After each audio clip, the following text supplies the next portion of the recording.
Hello, hello, and happy Valentine's Day. Happy Valentine's Day. How are you, Kelly? I'm doing okay. I luckily did not have a tornado hit my house, so that's a good thing. It was a little crazy here. We had some wild wind and weather, even some hail, Wow. Yeah, it looked like unexpected. a pretty good line of storms that were running through there. So we had that last night. Not nearly as severe as you guys down at the coast, but my goodness, it's February and we're talking severe weather. It's weird for us at least. This is early, so it'll be interesting to see how the true spring shapes up. But I'm Right? glad everything See, is good. thank you, thank you. And how are you? How was your Yeah. day? Man, fantastic. Pretty chill, but my Red Raiders knocked off number one Arizona tonight. Incredible basketball game, went into overtime, and we came out on top. So wreck them. Okay, well, win for you.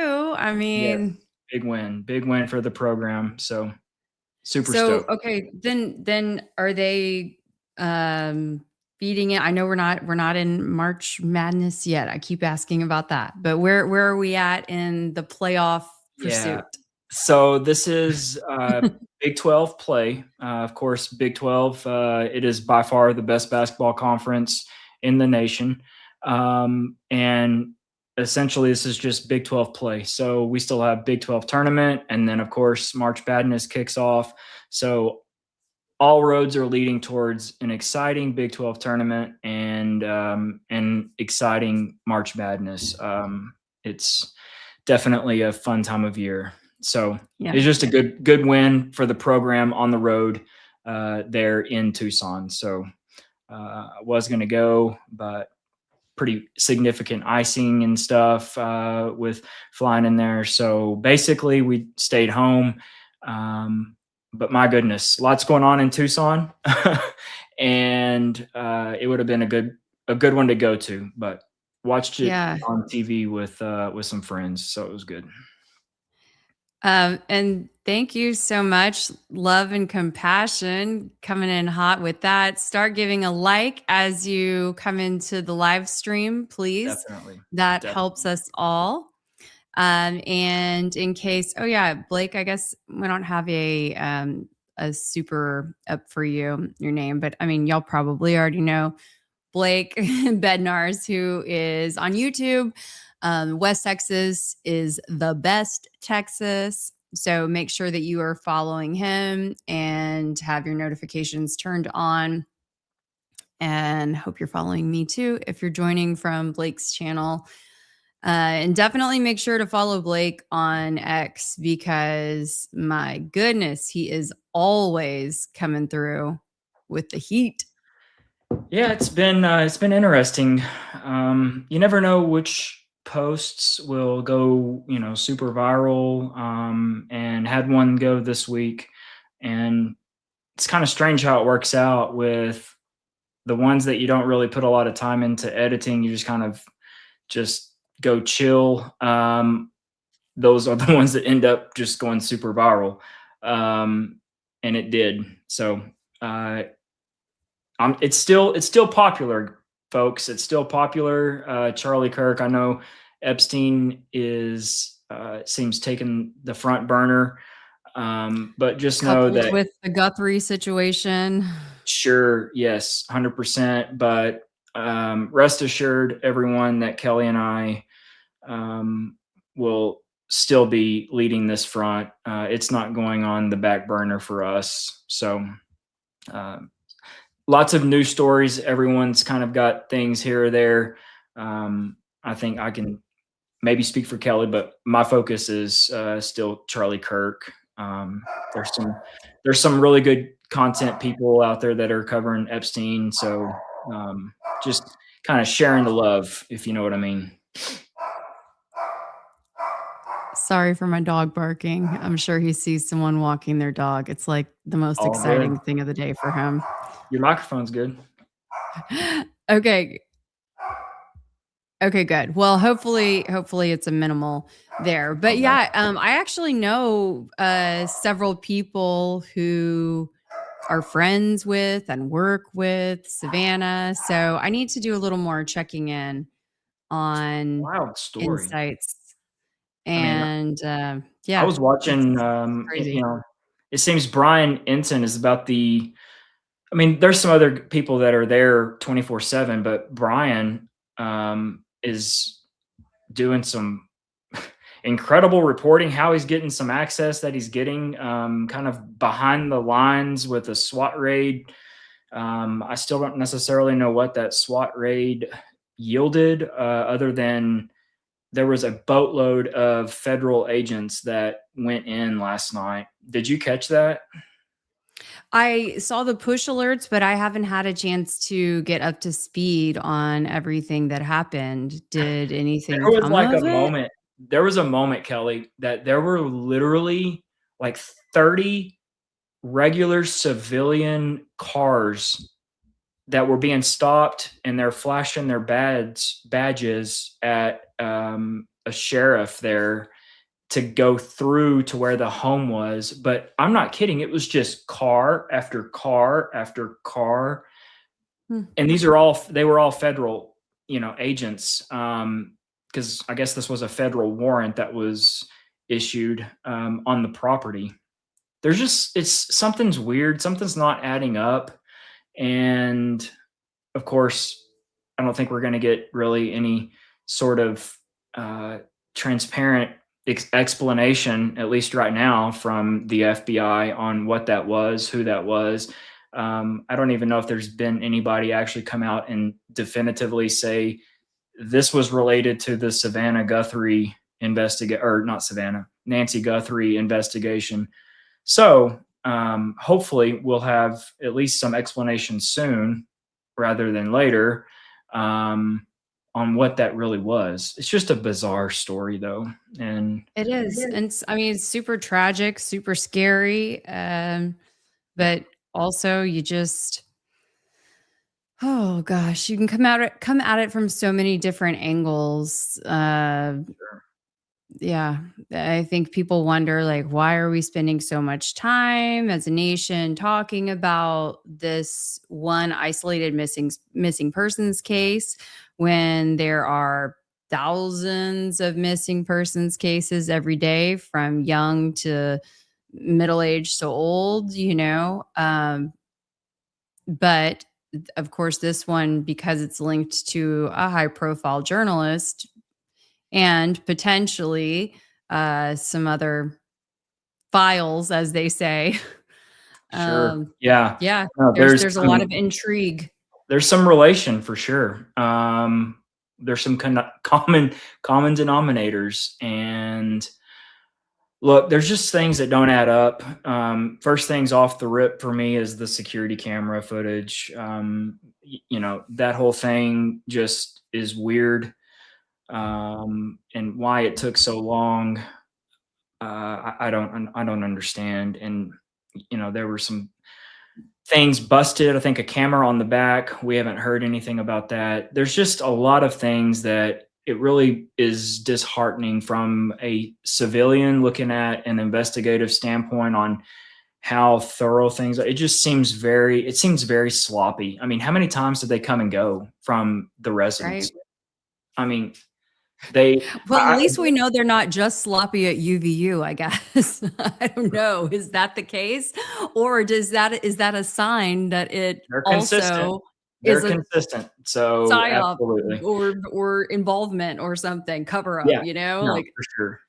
I mean, you had Brian Enton going up to the doorbell to the front door like day one after the scene was released, you know, looking, photoing the blood there on the concrete. I mean, this is a reporter, and the scene was released, and then they go back and forth. I mean, it's been like 3 times. It's incredible, absolutely incredible that they're doing this. So well, it kind of reminds me of, I'll say one last thing, and sorry, I'll go get my dog if I need to. He's very excited. But um, it kind of reminds me actually of how people ended up going and climbing up next to the roof line and seeing, oh, this must be the shooter's fingerprints of where he was holding on to the side of the roof before he Spider-Man did off of the roof, right? At UVU. I mean, like it's kind of similar to that in a way. Yeah, they oh goodness. Yeah, it's bizarre. And I'm trying to think who that was. It Gray Investigates when he Mhm. went over and did Yeah. the poll up there. Yeah.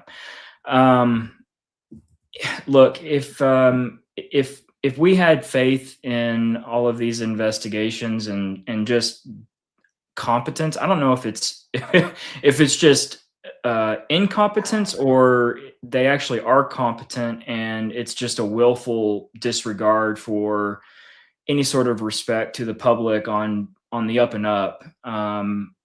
But all I can say is that I thought things were going to be different come January 2025, and it has been just the same old trajectory that we've been used to, and that's very disheartening when we're talking about our federal law enforcement agency, the FBI, on their up and up with things, and that reinstilling the confidence of investigative work to the American people. It's been anything but that. Mhm. So For sure. Okay, you guys. So I figured we'd give everybody a little bit of time to join in since we had announced late exactly when we were going to be starting.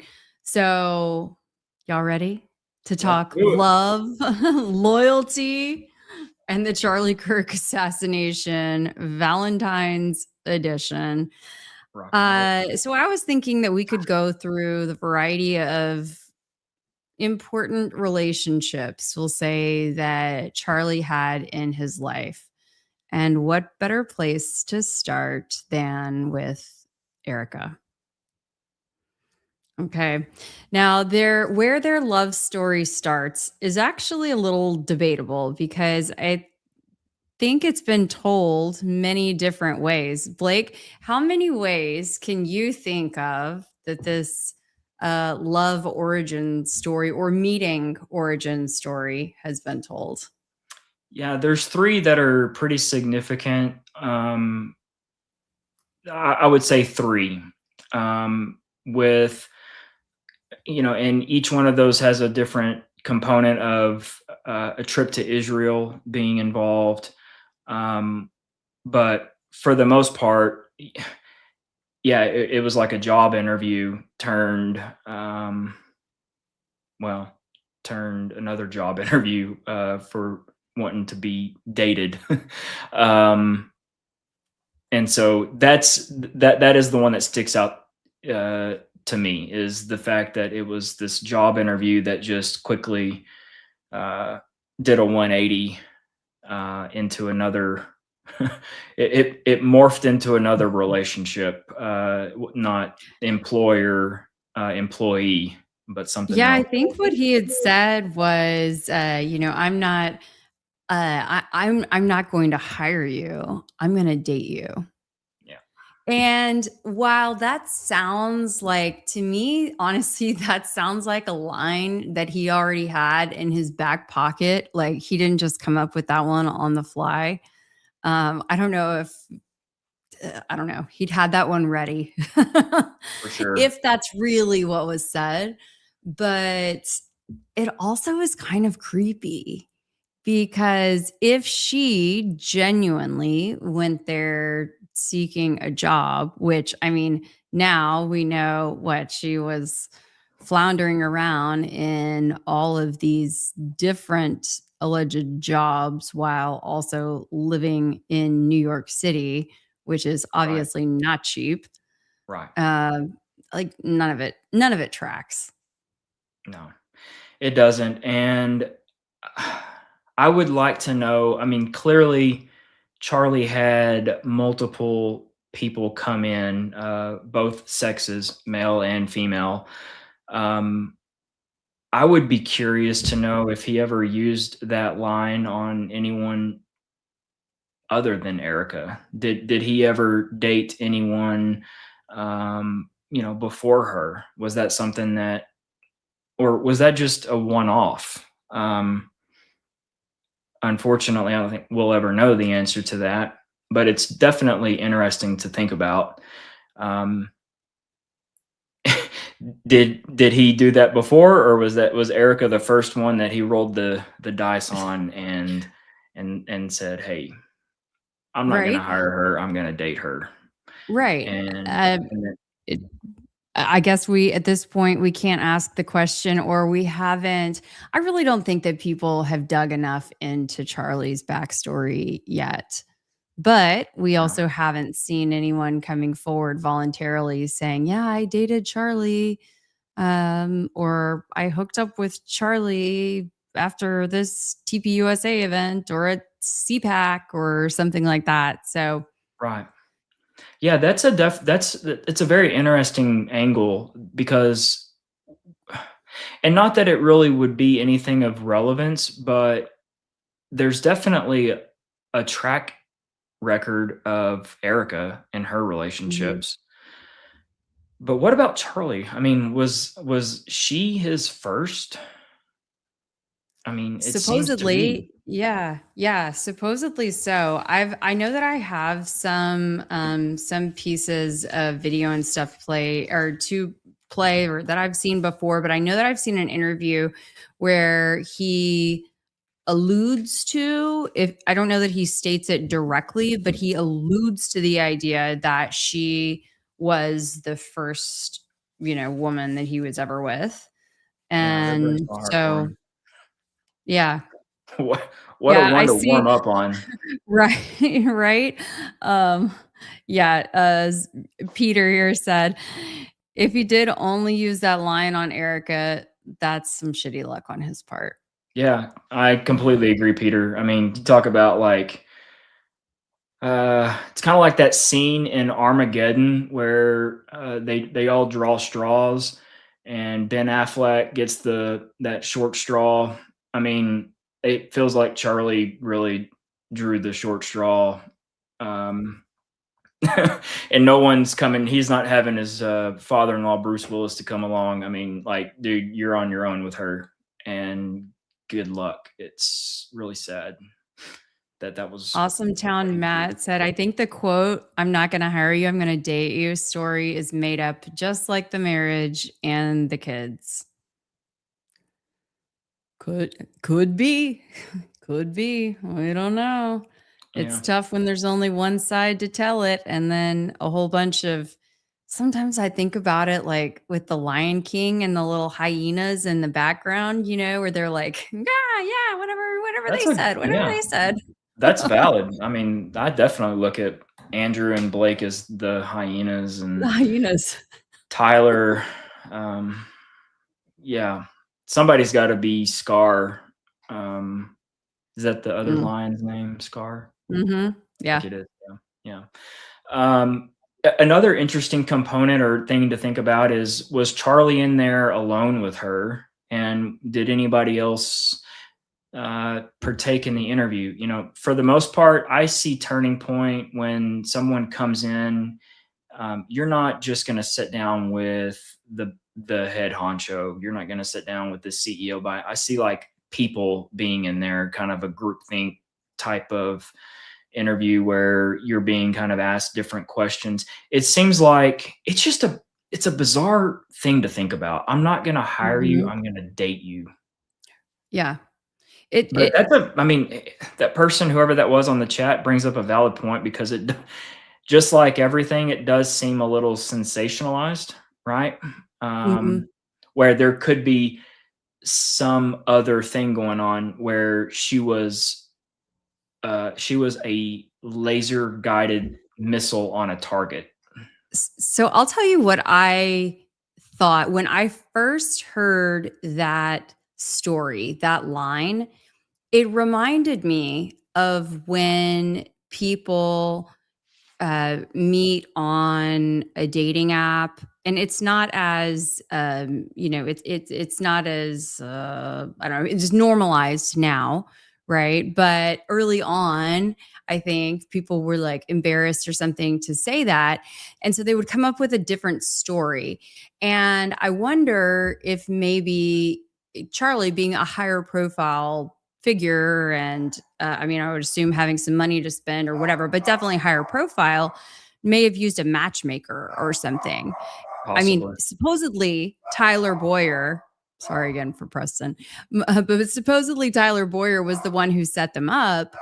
But I wonder if like a matchmaker could have done it and they just didn't want to say, oh, yeah, a matchmaker set us up.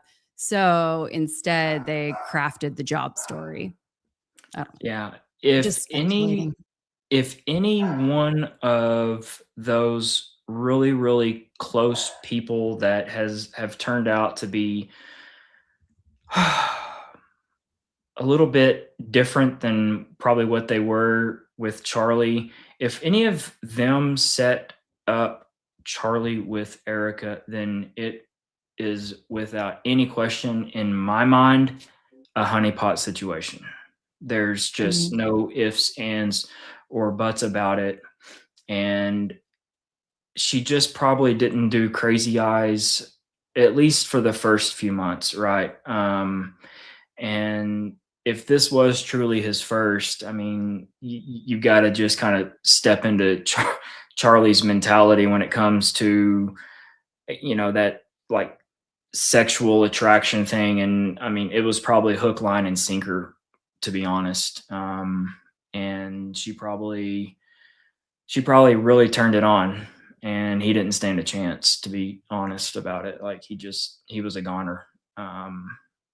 And that's also unfortunate because Mhm. I think a lot of people would have, I mean, a lot of dudes would have been like, see ya. Like, I mean, Yeah. few weeks tops. I mean, just your radars have to go off. Yeah. Yeah. I mean, and not to mention, like, that would have just been, yeah, if he would have brought her on, like, that would have been straight up illegal. Yeah, it just would have been like a problem on so many ways. But then there was another story about them meeting at the gym that she had said. There was also the story that she had said publicly about them, she and her mother being in Israel, and them spotting Charlie in the airport. And I I feel like in one version, she said that her mom was saying, "Oh, you should go talk to that guy," and then she didn't go. But then I feel like I've heard another version where she said that she did go at least introduce herself. I don't know. There's many little tales there. Yeah. And then even Trump actually has flip-flopped on how he met Erica, how he says that he met Erica. Oh, really? Yeah, there've been documented, I didn't have them pulled up for this stream, sorry guys, but I have seen video, like authentic video of Trump talking about meeting Erica in the pageant world when she was running, or had just won or was running for Miss Arizona. And then, because of course that was a under the Trump pageant, under his pageant. And Right. then the other being, oh, Charlie was telling him, oh, you just have to meet Erica. And I think they were either engaged or recently married. Gotcha. So yeah, I mean, it's just, It's bizarre. There's a comment I just saw, and I would have mhm, to agree with. yeah. It's Adrian Wheeler about my husband conducts job interviews for multi-million-dollar company, and he just said that it's illegal to say that during an actual job interview. Yeah, and I would have to agree. With my company, I interview people as well. I would never do that. I mean, that is that is so bold, and the more that you think about it and kinda talk about it, I don't even see Charlie do you see him doing that in an interview, Kelly? No, that's why I think it's a fake story. It is. It's a cover story. I just It's a worked that cover out in my story mind, for and yeah. that is Yeah. it is complete and utter bullshit. Yeah. Okay, here's the thing. This is why you guys I say when, like, you come into my world, you gotta check your preconceived notions and ideas of Charlie at the door because otherwise, it may blow your mind, right? But you see things if you try to see things with, like, a blank slate and a fresh perspective, yeah, it does not track. How does Right. this guy who's so brilliant on one side do something so dumb, like, and uncharacteristic, right, on the other side? Like, he just all of the sudden turns on this, like, slick but stupid line. Yeah, no, I mean, there's no way. I mean, there's just no way he goes into this, like, he pushes a button and goes into, like, super Mac mode, like, no. Not it's yeah. So there's more to it. There's something else that happened, and I would probably lean more towards the Tyler Boyer, connection, where instead of that $1,000,000 matchmaker Peggy, on Bravo, Bravo. Tyler Boyer, doing his thing, except it Ye was look, this was something years in the planning, in the making, and that's actually terrifying to think about, just with where things have tracked over. ultimately tracked. Yeah, Yeah. just for fun, I'm gonna put this up on the stage. Let's see. I wish I could zoom in for you guys or use my cursor, but Erica is standing up loud and proud. So this is how to Trump rally. Clearly, you can see Trump there on the right side. In Arizona, he was kicking off this came, I want to say, sorry, I don't have the date right in front of me, but it was maybe like July of 2015, something like that. Anyway, it was a good while ago. So I believe it was 10 years ago. And so you see Erica standing in the kind of coral colored dress. Now it turns out this was the guy in the plaid shirt also standing up kind of yep, on her level. That was, I guess, a boyfriend at the time, supposedly. But then and which this is actually a whole other interesting story that I have not gotten involved in, but if anybody in the chat really wants to do some digging, it's interesting. His father is very involved in politics. I want to say in Arizona, they've like had some really controversial stuff happen and yeah, very very interesting. There's a daughter that's actually right below. She's kind of in the middle, so it's hard to see her. But anyway, so they're there. But if you drop down, you can see Tyler Boyer kind of midway through cheesing in a gray suit with a light color. Yeah, and you see his Is do you have your cursor on the screen? I do, but I have this pulled up fully um, in the chat, like, I'm not sharing this from a different window. Oh, Is okay. it too hard to see? Let's see, let's see if there's another way for me to demo things. Because Ah, I can nope. show you how to make the cursor a little bit Okay, yeah, larger. tell me how I can do that if you So you'll can. go to settings, Mhm. then you're gonna go to accessibility, then you're gonna go to Oh, in my Mac, not in my, yes, on the Mac, correct. yep. Then you're gonna go to display, and then, down halfway or so, you're going to see pointer, and then you can slide it over to make it larger. Okay. Here we go. Thank you so much. She called me trash. You see Tyler in the middle, above, and between some Trump signs. So in between these two, actually, they're the white Trump signs. Yes. Yeah. That threw me for a second. I was like, you read off that person's handle. I didn't. Oh, yeah. That went right. Yeah, I get it now. Okay. That's good handle there. Oh, this is a good question. Is that Eric Trump in front of her? You know, I'd have to go back and look. I have the video. I know I have the video saved, but I'm not sure. So the story goes, and there is audio of Tyler. I think he told this story, I believe, on a podcast, because I've heard it. I don't think that there's a visual component to it, but he anyway, he claimed that Erica called him up, reached out to him, that he didn't know her, and she had said, "Oh, well, I think she identified herself as a former Miss Arizona, but whatever, Miss Arizona type. And I really love the Republican Party and would love to be there to, represent." And so he thought, okay. And he says, okay, well, pretty blonde girl, we'll put her in a great spot.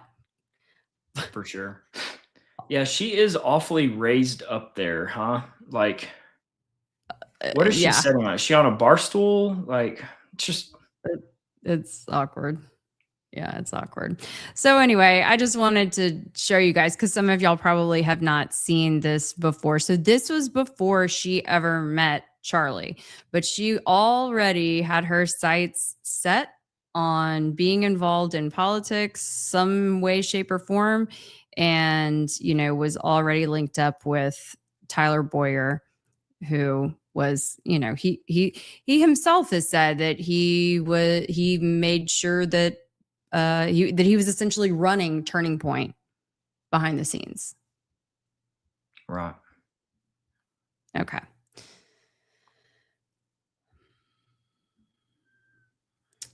So they began dating after Kirk engulfed her into his world. That's a quote. So that's 2019. And in December 2020, Kirk proposed, and Erica called it "When God Writes Your Love Story." Yeah, I think she stole that. I think that's a popular book she stole that from, but who's keeping track? Sorry. So, I mean, look, I am all for a good. Sorry, I'm going to have to go get my dogs. Just imagine if Nancy Guthrie had your dog. I mean, she'd still be at her house right now. She needed them. Okay, you take over for a second. I'm going to go get the dogs. No worries. So. Oh, hold on. Wait. Sorry. There you go. There we go. Yeah. So I'll just kind of run through some things. This is going to shift gears. So just everyone kind of compartmentalize. We're going to take off on a little side street here. Just everything that I'm working on right now that's pretty much on my front burner, and it is the audio visual team. There are 3 people that are still unidentified, and these are people that were there early and were helping really set up things, okay? And then these people just disappeared, and I don't know where they went.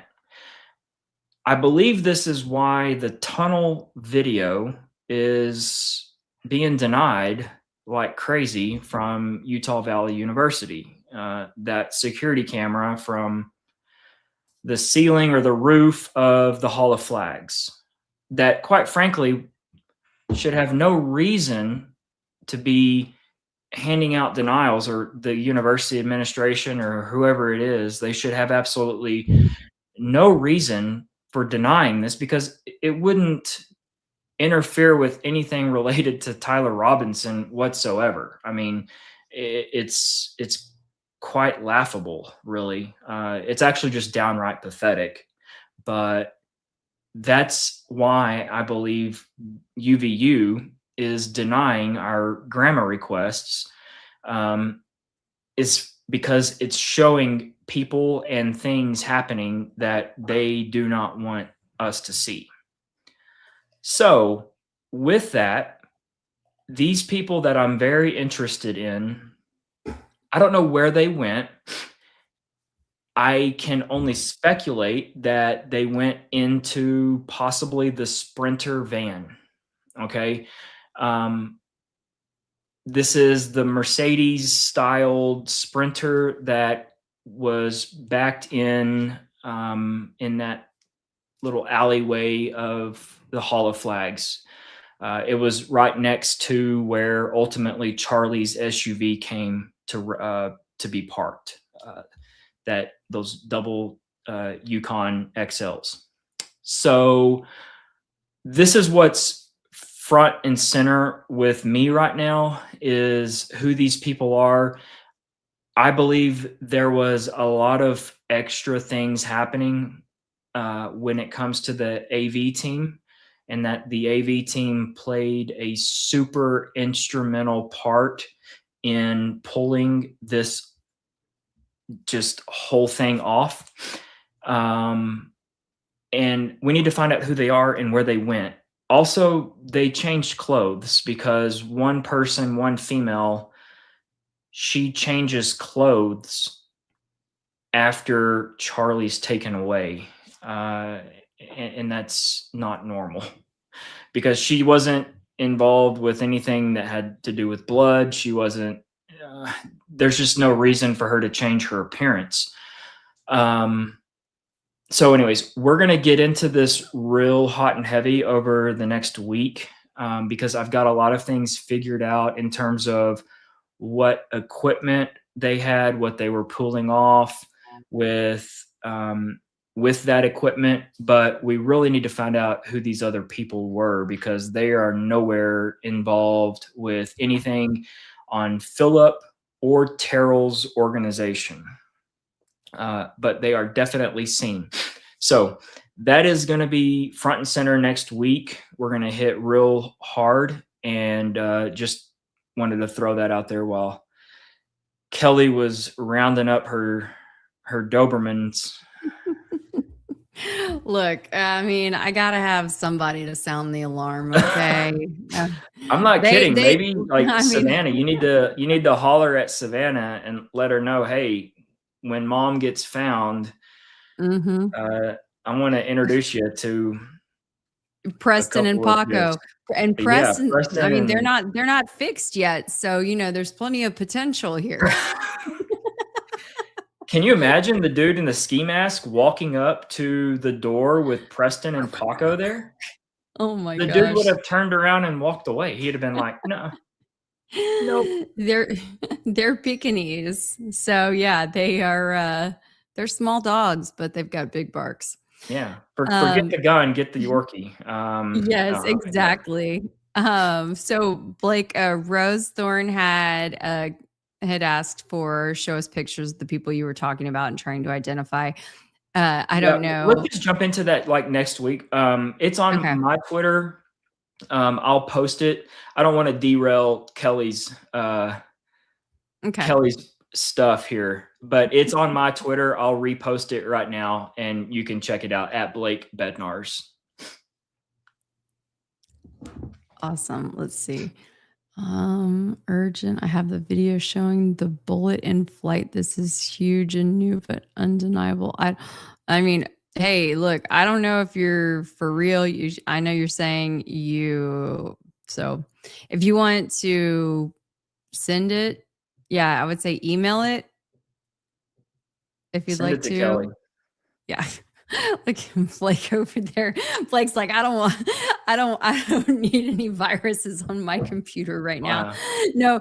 No, but seriously, if you could email it to me, kelly@kellyraybond.com, I would appreciate it. And I'm happy to take a look at it. Thank you so much. Okay. So let's see. When Charlie was at whatever podcast, he talked about the waiting until marriage statement. Oh, you sent it to me in the email. Thank you. Let's see. Yeah, I would like to. I would like to see that. Yeah. Why not? It's time for some. Oh, hold on. Oh, sorry. Okay, let me get this pulled up.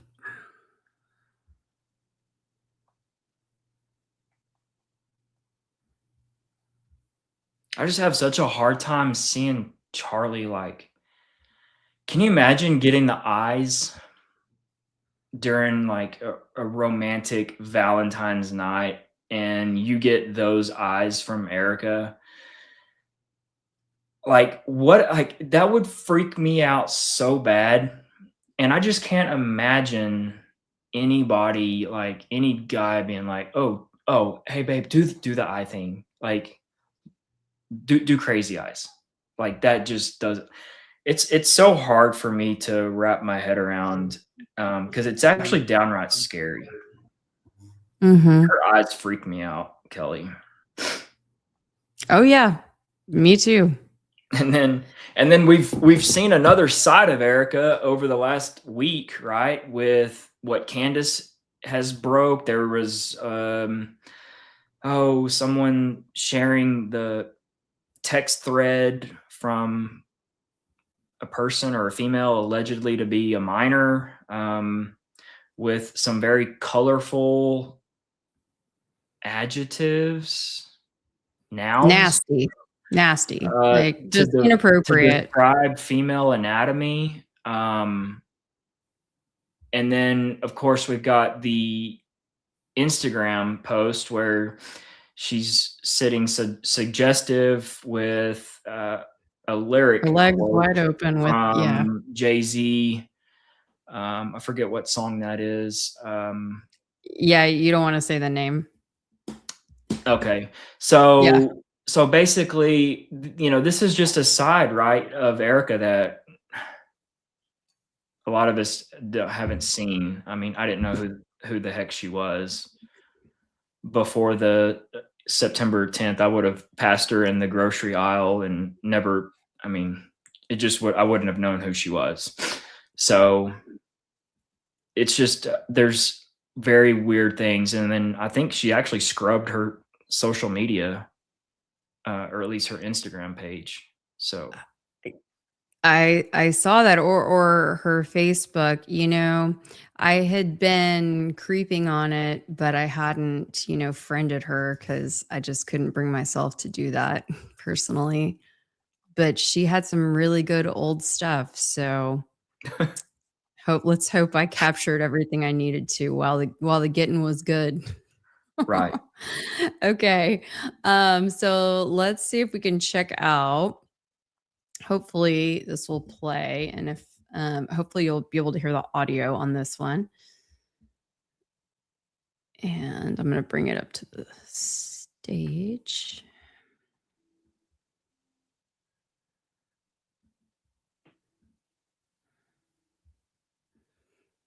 Okay. And let me take this comment down. Telling y'all, this is like working with a couple screens, and it's like chewing gum and dancing. I know. I'll get the hang of it one of these days. Okay. Here we go. Let's see. Sorry, I don't know how to make a short any more full screen, so we're just gonna roll with it. While you're doing that, let me just add right quick to whoever was asking the question. I just reposted the person I'm interested in. This is the one guy. He's in the black shirt. He's a heavier set guy, and he is very, very into fixing up the speaker that has the transmitter on the side of it. Okay. This person, he's not wearing a hat. He's got glasses. Who is he? I don't know. He's definitely there, heavily involved with Philip Goldsberry. And I'm not talking about Andrew, because Andrew Ferraci's in the background. That's the photographer. I'm not talking about him. You'll see who I'm talking about. So this is just a repost. There will be lots more on this coming week that that we'll be on talking about. So. All right, here we go. Charlie, do you think people should wait until marriage to happen? Ideally, of course, yes. But I'm not here to judge people. Did you wait till marriage? Yeah, it was the greatest decision of my life. Wow. I would not be able. Imagine you waited till marriage and you find out they have. I had other. Let's play the other side of it. Imagine going into the bedroom on your marriage night and knowing that you both have each other for the first time. You never had to share that human being. Or imagine if they were really experienced and they were an awesome way and you guys also had a connection. That would also be really fun. Or if they're a man, they might be thinking about other women for the rest of your relationship. I don't think men stop thinking about other women just because they get married. Men's minds are rather undisciplined. You are right. They don't have other experiences or pair bonds, especially for young women. With pair bonds are a real thing. Look, this is a very powerful thing. A tool, one might even say. It can be used. It could be but should be a goal that I would like to see more people at least talk about in a non-judgmental way that is worth aspiring. And it's not impossible. It's not popular, but it's not impossible. Charlie, do you think people should wait until marriage? In case y'all missed the beginning. Ideally, of course, yes. But I'm not here to judge people. Did you wait till marriage? Yeah, it was the greatest decision of my life. Wow. Okay, then. But he wasn't asked if he thought Erica was, right? He was just saying like, Oh I yeah, did. he didn't. Yeah, no, they didn't ask him. They didn't ask him about Erica. I wonder how he would have answered Yeah. that. I mean, at least they didn't include that in that clip. If they did, yeah, if they did not include that in the clip. How did your wife? How do you feel that if she did or she didn't? So, I saw we had a couple. We'll let that one linger for a minute. Hey, Psych Nurse Renee. Hey, Kelly. Hey, Blake. I'm so glad you both are back. Thank you. Thank you. We are glad to be back. Thank you, Renee. Appreciate you. We're glad that you're here too. And then she came in with another one too. When you said, Blake, babe, do the eye thing. Yeah. I mean, I would have been, where's the door? I mean, this is not right. This is not normal. They do something. They like, there's more going on with those eyes. Yeah. It's scary. And then Alicia Kirkland, thank you so much. Are y'all going to hire a private investigator? That way we can see charges pressed against whoever is guilty. What is your plan? I mean, I think we've hired ourselves.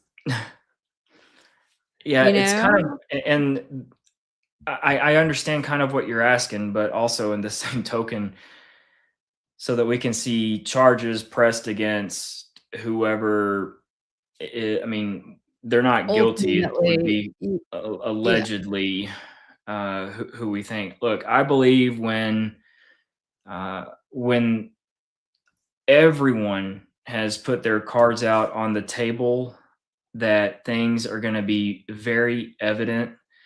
And that's why I've been so vocal in getting every single person that has been pro Fed narrative, pro state narrative, just pro slop, that every time I'm on the same platform with that person, I get them to just basically agree to the fact that no matter what happens, because I'm talking about a plea deal possibly more than likely happening, that no matter what happens, they will still call for everything to be released in the name of transparency for the public, to the public, regardless of outcome.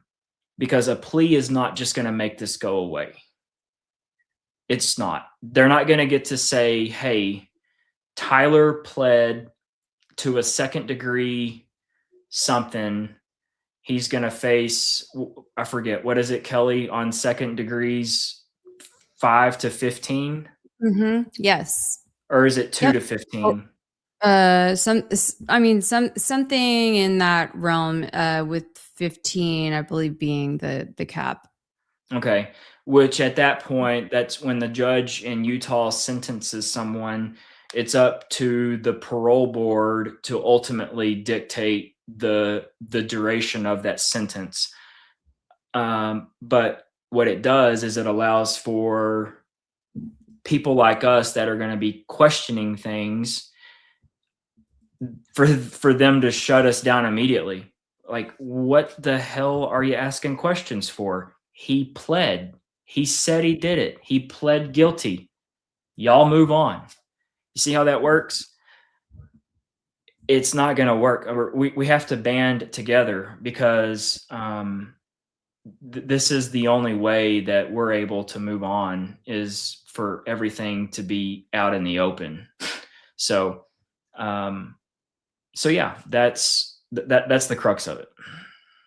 And I believe that it'll be evident whenever, assuming that we get that kind of traction. I know this is not going to a trial. There's no way they seat a jury in this situation. There's just no way.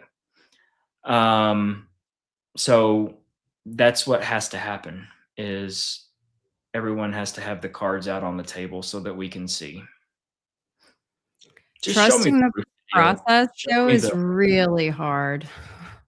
Really hard. And it feels like it gives them more time to switch things up and change it around and make it conducive to whatever they want it to. So It would be so. I was thinking about this, Kelly. I was thinking, like, what would it take? Because we know that there's some major issues with the roof. Okay. We know Mhm. Governor Cox saw someone change clothes on the roof. Well, we know that the person was already changed clothes because he's in the black attire prior to getting to the roof. So there's weird things that happened on the roof. And then just the fact of the person as they crawl up to the perched position with that one, whoever was videoing from the sidewalk, remember that infamous sidewalk video that was just perfectly recorded within a window of a few seconds, and then they stopped recording.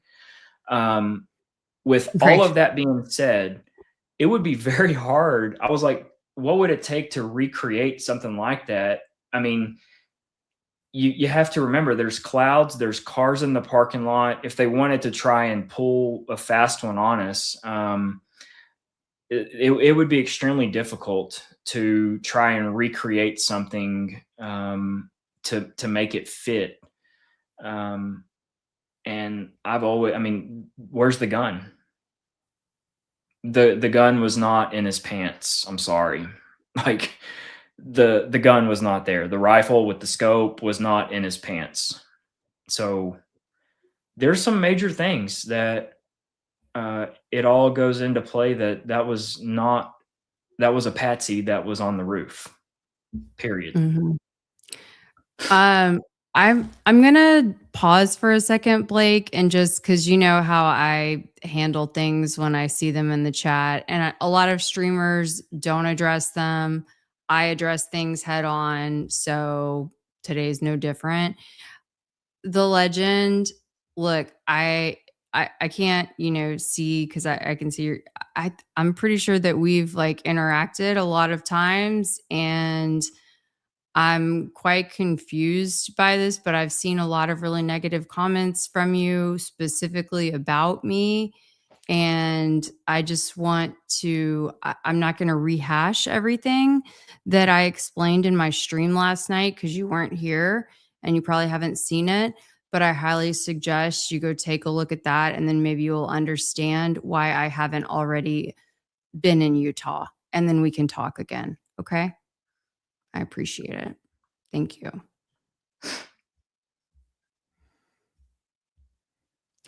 Anyway. So we've got a lot more to continue to discuss. Moving on. Awkward public moments. So post-assassination, we know that Erica's media appearances have been nothing short of abysmal. In, I mean, nearly every single one, there's been some kind of blunder. And Disaster. whether it's, yeah, a disaster. Yeah. And so it's like, I don't know if it's that if the words are coming from her mouth or if she's got someone in her ear, you know, her handler or whatever, but it is what it is. Everything from the stop. Does she not have anybody around her? I mean, this is what just. Where are her friends? It's just, you've got to have someone that understands the tone and correctness of things, and someone has to be there. And if you're going to pull this off, they're saying like, hey, this is not a good look. Okay. And the only thing I can chalk it up to is the fact that just she's not that good of an actress. And evil eventually shows its face. And that, you know, the more you try, the harder you try, because you're actually trying to really cover up for the fact of things. Like, it's actually, you become more transparent. People can see right through you, is the only thing that I can really come up with as to why she is so not believable.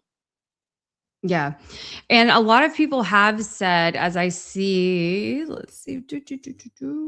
Well, okay. So Jordan Henshaw says, no one tells Erica Kirk what to do. She's the boss, babe. She in charge, not you. Erica knows best. No help needed.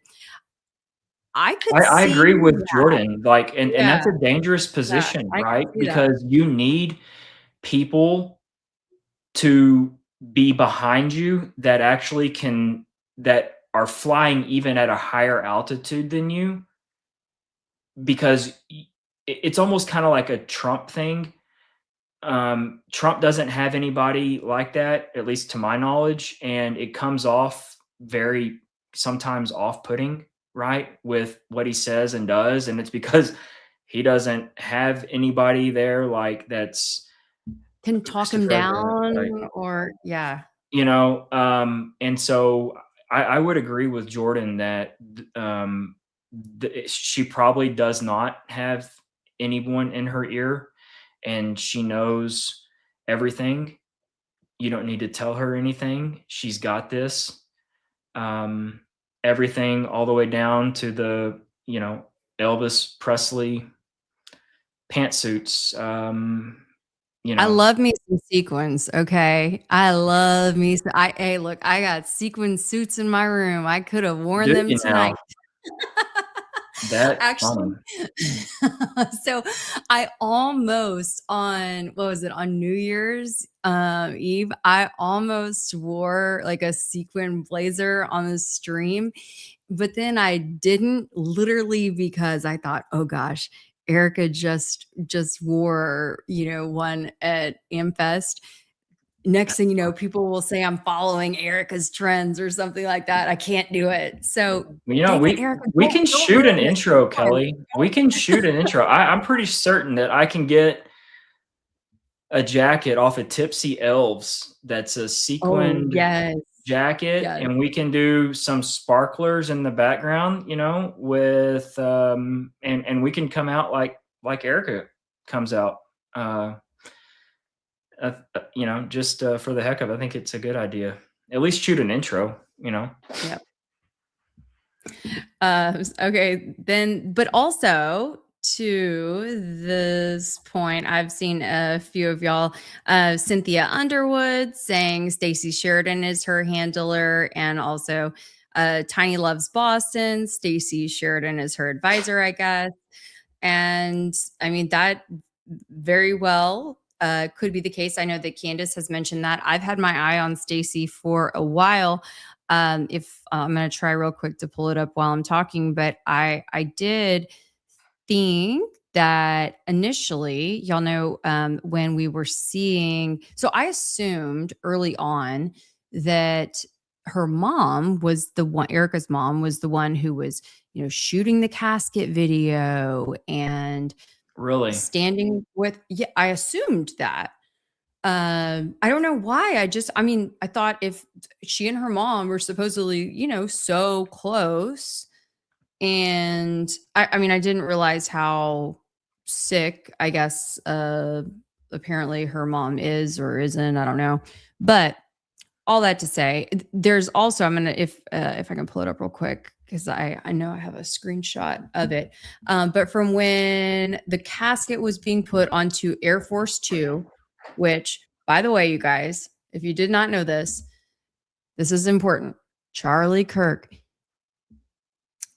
was the only civilian to ever have a final flight, to ever have, his casket flown on Air Force Two.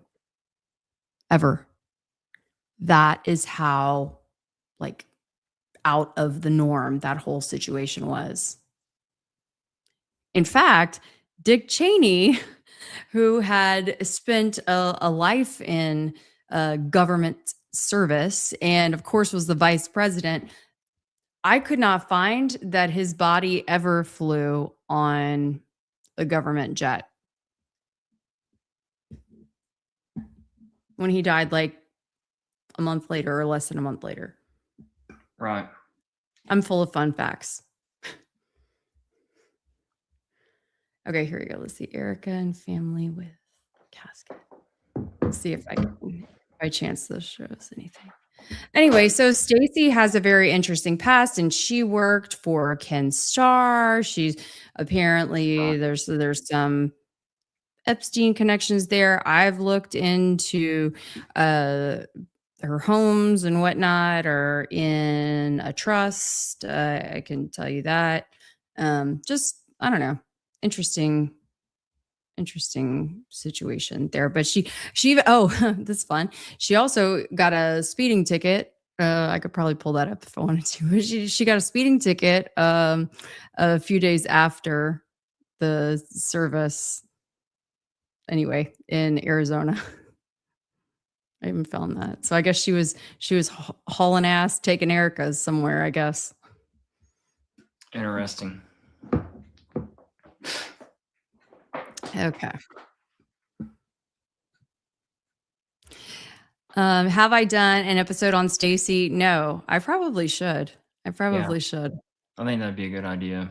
Sounds like I know enough about her randomly to do And it. I Yeah. agree that, I mean, Stacey is definitely, she's definitely a big player on kind of that upper level, upper tiered personnel within the company. So, and she probably does, she's probably one of the few that has Erica's ear. Okay. Oops, sorry. Let's see. Add to the stage. Okay, so I wish I could zoom in on this for you guys. I could try to take it off and reload it, but maybe you'll be able to see it. So we've got one service member off to the side, and Blake, I guess because I have this directly loaded into the into StreamYard, you can't see my cursor, unfortunately. But anyway, Oh. we've got one service member on the left standing off to the side. Then you see a woman in all black, right, with long blonde hair kind of covering her face. That's Erica. And then next to her, Stacy Sheridan has her arm around Erica with sunglasses, and she's wearing sunglasses, and she's holding her cell phone,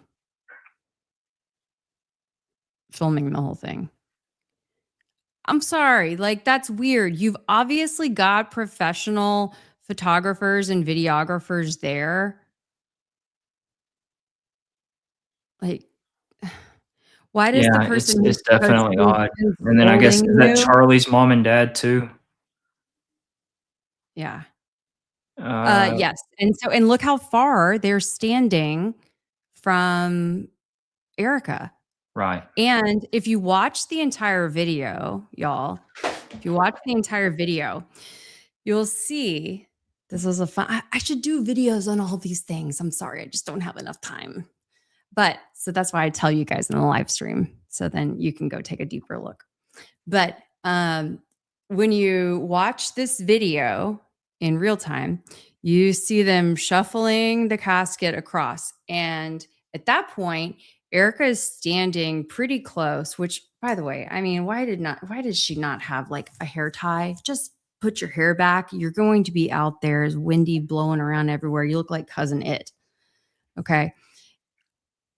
They're standing very close to Charlie's family, and then they literally shuffle over to distance themselves from Charlie's family when this moment happens. It's very strange to me. Take that for what it is. I mean, we haven't seen a natural interaction with Erica and Charlie's parents. I'm not aware of one, at least. Do y'all want me to take a second, and Blake can. I've seen some people saying, oh, where do we see this video? Where do we see this video? So I mean, I can pull it up if you want. Yeah, go for it. It'll take me a minute. Okay, so I'll put you on screen, Blake, if you want to take it away, so that way I'm not trying to do too many things and mess something up. No worries. I'll get to some of the chats. I don't think I can pull them up on screen, but Gwen 5214, something I saw on YouTube, Savannah had an actual argument with Trump and others about the EP files. Her husband also is or has some company that works at cleaning. Democrat background. Interesting.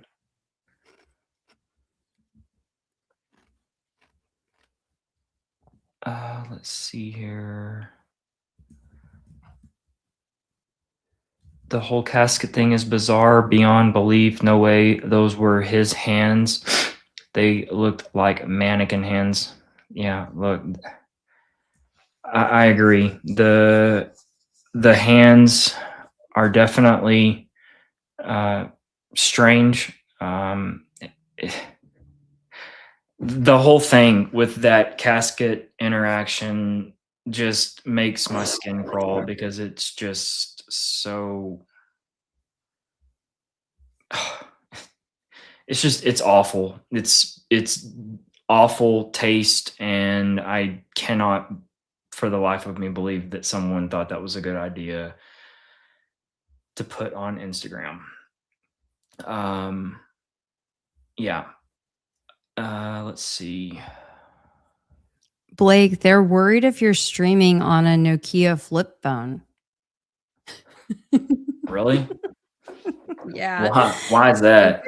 You're pretty pixelated. No kidding. Mm-hmm. I thought it was me, but apparently not. But that's okay. I can play this video.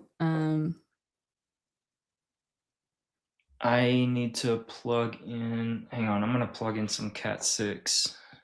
Okay. Hang on a second. Okay. I need So my. you guys, just so you have, or go ahead. Just so you have again a frame of reference. This is the still photo, and then I'm going to pull up the video, which is a YouTube short, and I've tried to zoom in a little bit to it, so hopefully that will be enough. And we'll play it by ear. We'll see. And interestingly enough, guess who the source is of it? So this YouTube video it was posted by One America News, but it says courtesy Tyler Boyer. All right. I'll take that off. Here we go. Oops. Okay.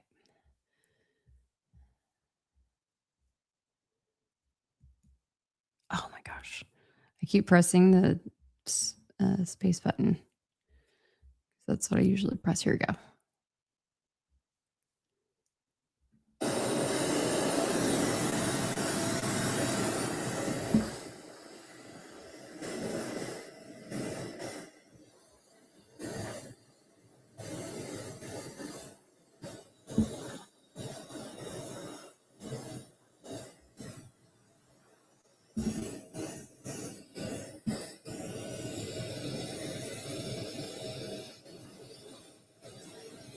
Okay, so I'm going to pause it right here. You guys, now look all the way to the right of this screen. Be on the lookout. You see all the blonde hair, okay? And I think that's Stacy. Yeah, oh yeah. Okay, so there's a man standing there, a larger man standing there, and right behind that man is Stacy Sheridan. Okay. Oh, I forgot. Now I can show you. So, yep, we're looking right over here. Here's Erica. Oh, she's got her hand up, I'm pretty sure. Yep. And then there's Stacy over here. That's looking like Dan Flood back there. Okay, let's carry on. Now look how close, right? She is to Charlie's parents. Look how close Stacy is to Charlie's parents. I mean, she's standing right behind his dad.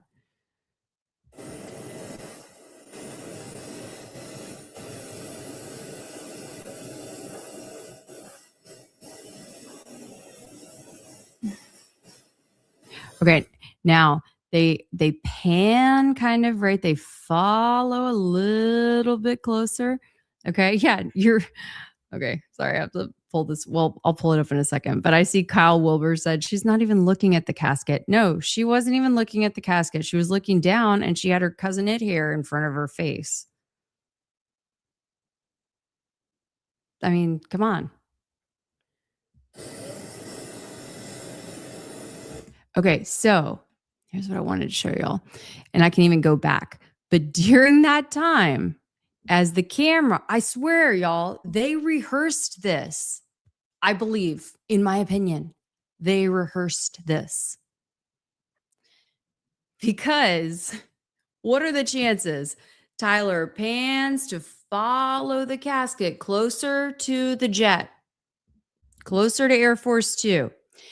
Meanwhile, Erica and Stacy are out of frame and they shuffle over. Now, magically, hold on, look over here. Why is there a gap? Oh, it's so Erica can be seen. Look at that hair. Whew. Let's watch it again.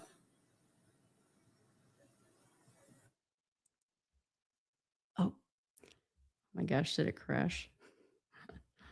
We were having too much fun. They didn't like that. We're having too much fun. Exposing all the mess. It literally did crash. Okay. Well, did you guys was that enough? Um, yeah. Yeah, I agree. Like with that much hair, you guys, she could have my hair is not nearly as long as hers, okay? And and yes, Jordan, we definitely need to onboard me with OBS, please. Let's like make that a mission tomorrow. I can put my hair in a knot if I really like needed to. I could literally put my hair in a knot. Okay. Looks ridiculous. Looks ridiculous, but you better believe it. Okay, if I had to do it, I could do it. But come on, you know that you are going to a private airfield standing next to planes where it's going to be extremely windy. You fly private all the time. Sorry. You just don't care. Bottom line, you just don't care. Yes, thank you, Shannon. That was very enchanting. Yeah, thank you. Okay, here we go. Yes, you put it under the shirt, something. You do this, you do whatever you need to do. You tell Stacy, put down the phone and hold my hair so I can watch my husband take his last ride. But for those who are in the chat, y'all know how I feel about it. It was all staged, fake, phony, whatever.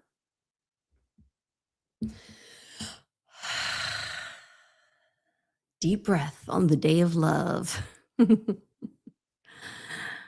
Oh, I'm glad that I've showed y'all something you have not seen before. I don't think that I've ever seen anyone point that out, honestly. I've hang on to so many treasures. These are the things that like I see in the middle of the night and then I forget to end up sharing it. I'm so glad I had a chance to talk to you guys about it. Fabulous question. And I should look this up because one day, very early on, I mean, I had a problem with all of this stuff. I knew from the jump, I'm like, this doesn't add up. This doesn't add up. This doesn't add up. This is strange. When all these things, oh, hey, Blake, are you back? I'm over here in the riot act.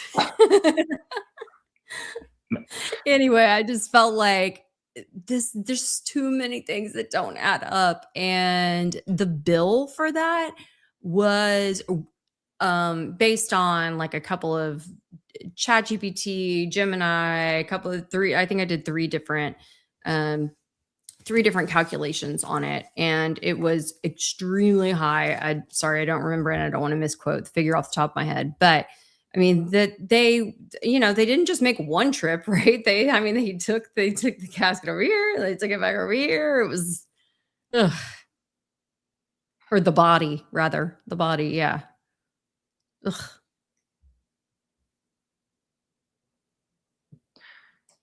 Dang it. I guess You're a little better. I hardwired it in, but I've got this old boy right here that's gonna be plugged in tomorrow. Brand new Mac Studio with Nice. a lot of extras. So sorry, y'all. I'll have it up and going. Yes, Cynthia. Okay, now since we're on this, sorry, we took a little detour off the love boat. Maybe, but this is kind of fun. I love going back to look at the old and early stuff because these are the things that, there's so much gold in that early material. People are just it needs looking to at be it with revisited. rose-colored glasses. I can pull that up.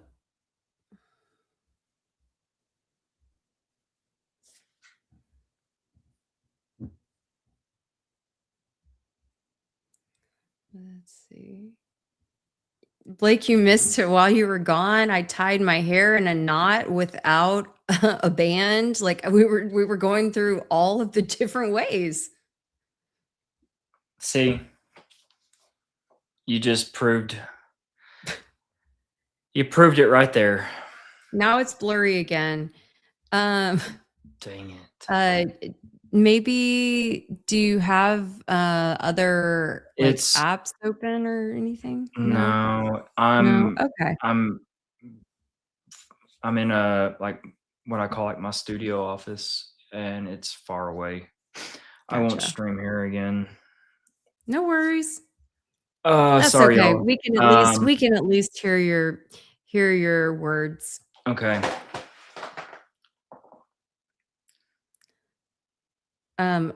Let's see. Okay, Blake, while I'm looking for that other video, you can answer this one.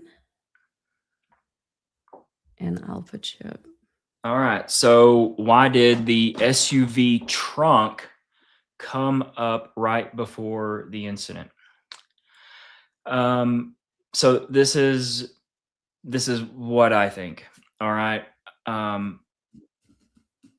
I believe number one, Hunter Kozak is going to be the one that they all know is going to ask the question about trans gun rights, which is the trigger question. Okay. Why do I think that? Well, because Hunter, he's seen practicing his reaction on someone behind him, their iPhone. He looks over multiple times. He's given little thumbs ups. I haven't posted those yet to someone over in the direction of where the control computers are for the AV people, where Philip and Terrell are posted up. Just his overall demeanor is, there's more going on with Hunter. So when Hunter looks over to Brian Harpole, okay, he looks over to his left, he breaks focus with Charlie, and he looks over to like almost a 45-degree angle. Okay, if this is a 90-degree angle, 180 to 90, he looks over, and he signals, "Hey, this is it. Here's the question. It's coming up. Get ready." At that moment, what I believe happened is there were a lot of people that are around there that all were tasked to do something. Okay? Why? To create this exact dialogue, this exact question that you're asking. It makes things hard to follow.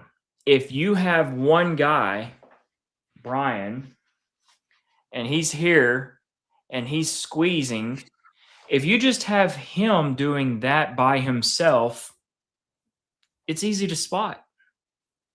It's real easy to spot. So what do?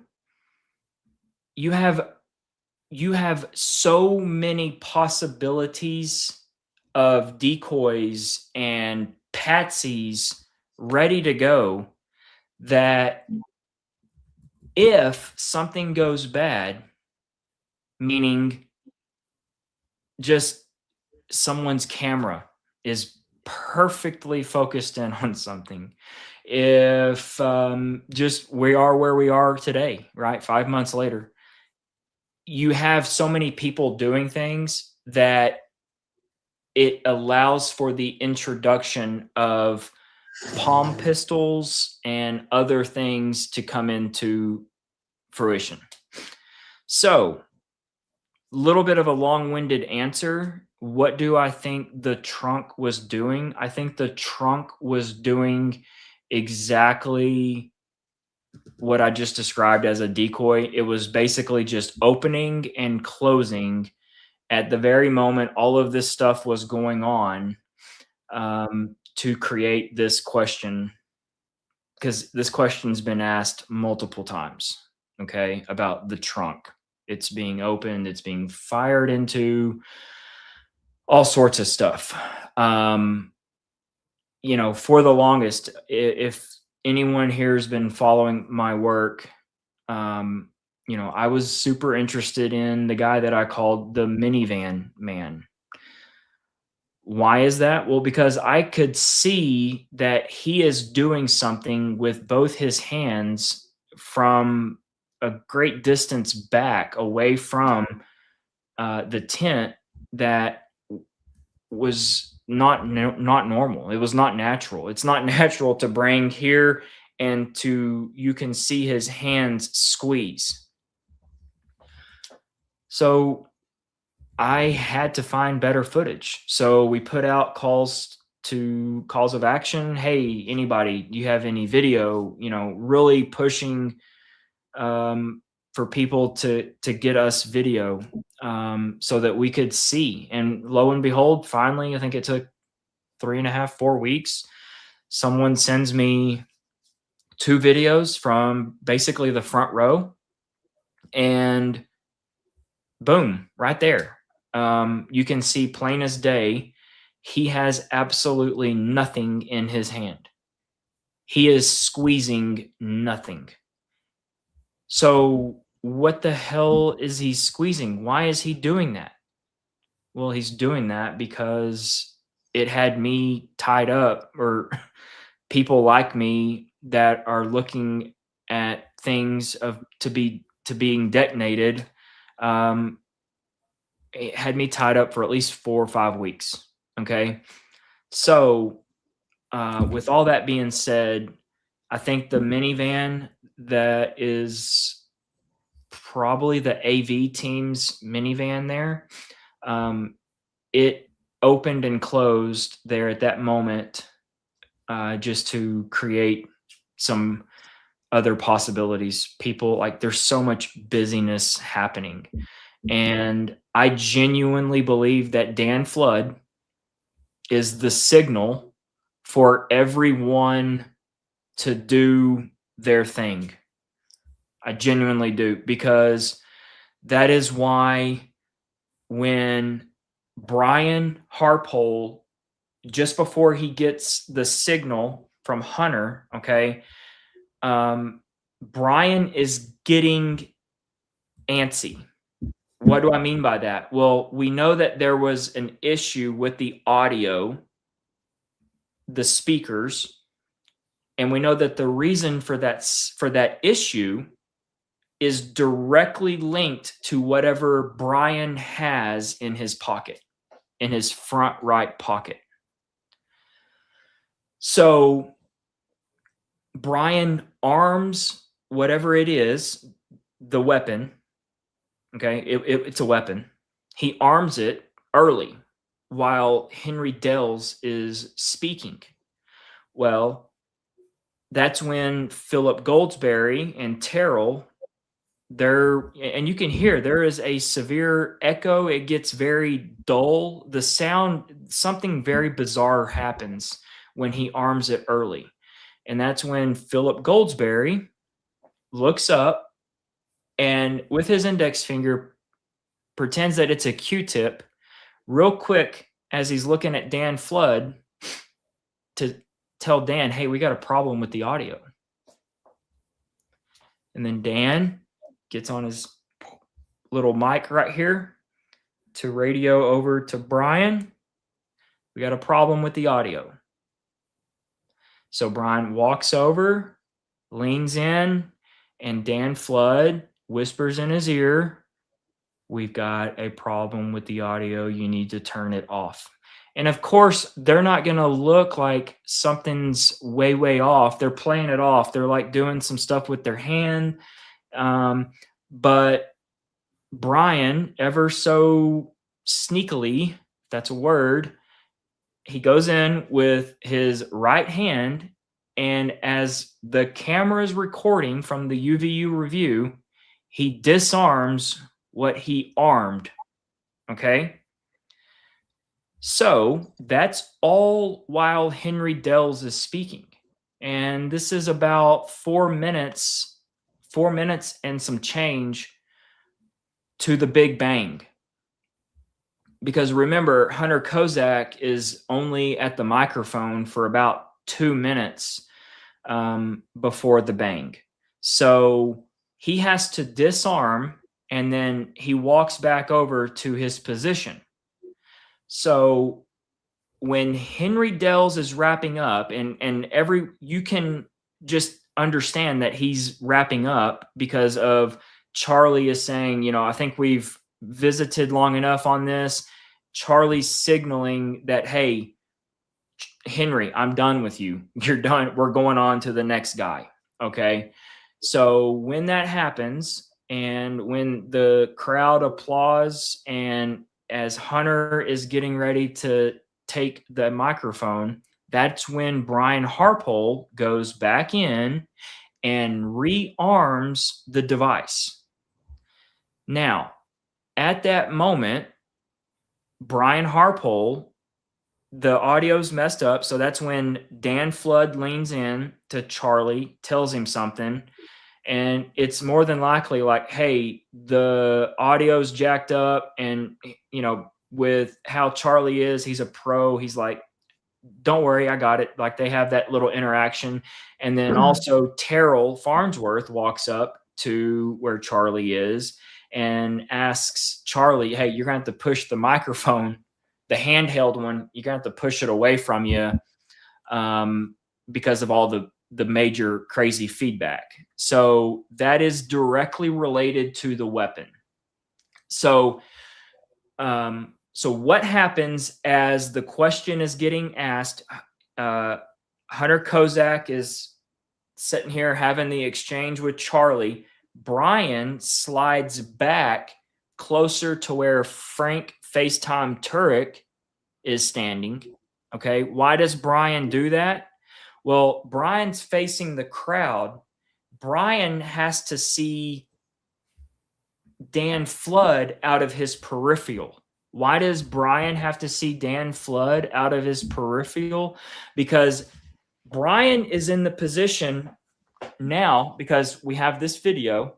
You can see his little hands. He's getting ready because the remote trigger is under his shirt. So Brian's getting his little hands here ready. Okay. And this is not a natural position, y'all. It's just not. Do it right now, wherever you are. Cross your arms and pretend that you've got a trigger underneath your armpit here.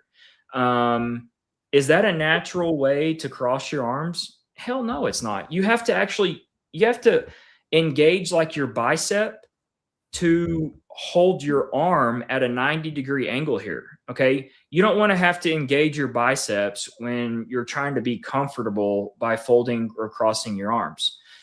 This is comfy. You see how I got my hand here?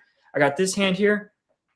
This is how you normally cross your hands or your arms if you're going to be comfortable. This is how Brian Harpole was all the way up until Hunter Kozak begins to talk. Okay. We've got him on video. This is comfy Brian. Okay. What happens when Hunter Kozak begins to talk? Now we've got something now it's not comfy Brian. Now we've got something under our shirt here, and we have to be like this because we have to be able to squeeze it. Okay. All of this is on video. I'm not making this up. This is all on video. Okay. So Brian has to slide back by FaceTime Frank. Why? Because Brian has to see Dan give the signal. Dan, and that's why Dan leans forward and tells everyone to steal third. Okay. He's not telling everyone to steal third. He's telling everyone, this is what I need everyone to be looking at me. I need Cutler to be looking at me. I need someone over here to be looking at me. I need the person back here with the remote, more than likely Angel, that he's got the keyless remote to the van. I need him to be looking at me. I need Minivan Man standing right here by FaceTime Frank to do this with his hands. Everyone is reading off of Dan Flood. Why does Brian need to be able to see Dan Flood? Because this is when everyone's doing their shit. Brian is going to squeeze at that very moment. That's why Dan Flood leans forward, and you can even see Brian Harpole's eyes in the video that I believe it's Cub Keller that he recorded, or someone right there. You can see his eyes. He is cutting his eyes as he clenches his jaw.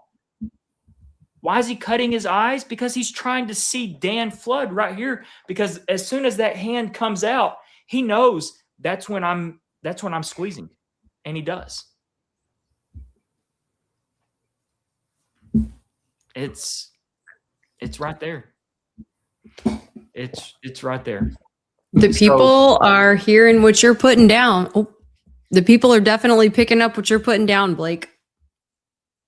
Well, I wish it wasn't true, but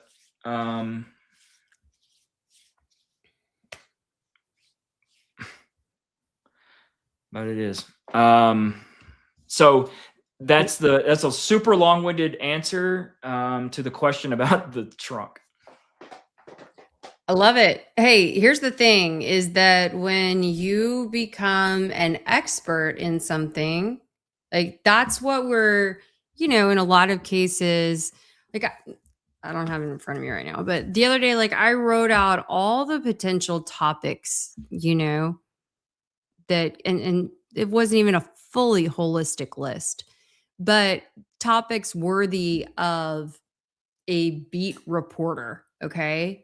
On this case, and it's numerous stuff. It's like it is absolutely too much for one person to cover, and so when you are able to focus and hone in as you have, I really appreciate and admire that. So, and a lot of people in the chat are saying they're glad to see you back, even if they're seeing you blurry tonight. I'm sorry, y'all. I'll have it fixed. I promise. That's all good. I was nervous because have you ever seen me in this room? I never come into this room. It's got like it's got all the toys. I got my camera gear, drones. I've got like 5 or 6 drones up here. Like I never come in here, and I don't know why. Well, I do know why. I was going to be outside, but it's windy because that system is blowing through, and I didn't want to have audio issues. So I'll get it fixed. I'm going to have my Mac Studio hooked up. I even have the Mac Vision Pros. Y'all want to see me with I can go into like Apple world with the Vision Pros here that I don't even know if we can utilize this in a stream, but we're going to try it. Oh my gosh. Totally ridiculous, but we'll see. Crazy Scribbler says, so good to have Blake back. Better blurry than not here. Appreciate that. Should make Thank you. Feel good. Yeah. Yeah, I'm so sorry about I can't stand for the blurry stuff, like for connection. I even have it hardwired, but it's hardwired to an AP, not the actual router. So that's why. JFrog 111. Thank you, whoever you just subbed to. And that's a great reminder for everyone. Subscribe to both. We're both cool people. Clearly, we're hanging out on Valentine's and, trying to give you guys all the tea. So, yeah. Kelly Raybon, KELIRABON for me. And that's on X and on YouTube. And then for Blake, it's Blake Bednars. Here, I'll pull this down. So then, yep, it goes back up on X and on YouTube. It's West Texas is the best Texas. Okay, while you were doing that deep dive, I did pull up this video. So I'm going to add this to the stage. Okay. Let's see if it'll allow me to like zoom in. This may be as far as I can zoom in, but you guys, okay. And I was surprised how difficult it was to find this when I was just typing in the key to, I had this in my recordings. So my screen recordings, but anyway, I was trying to find it on YouTube and I couldn't find it anywhere. So here we go.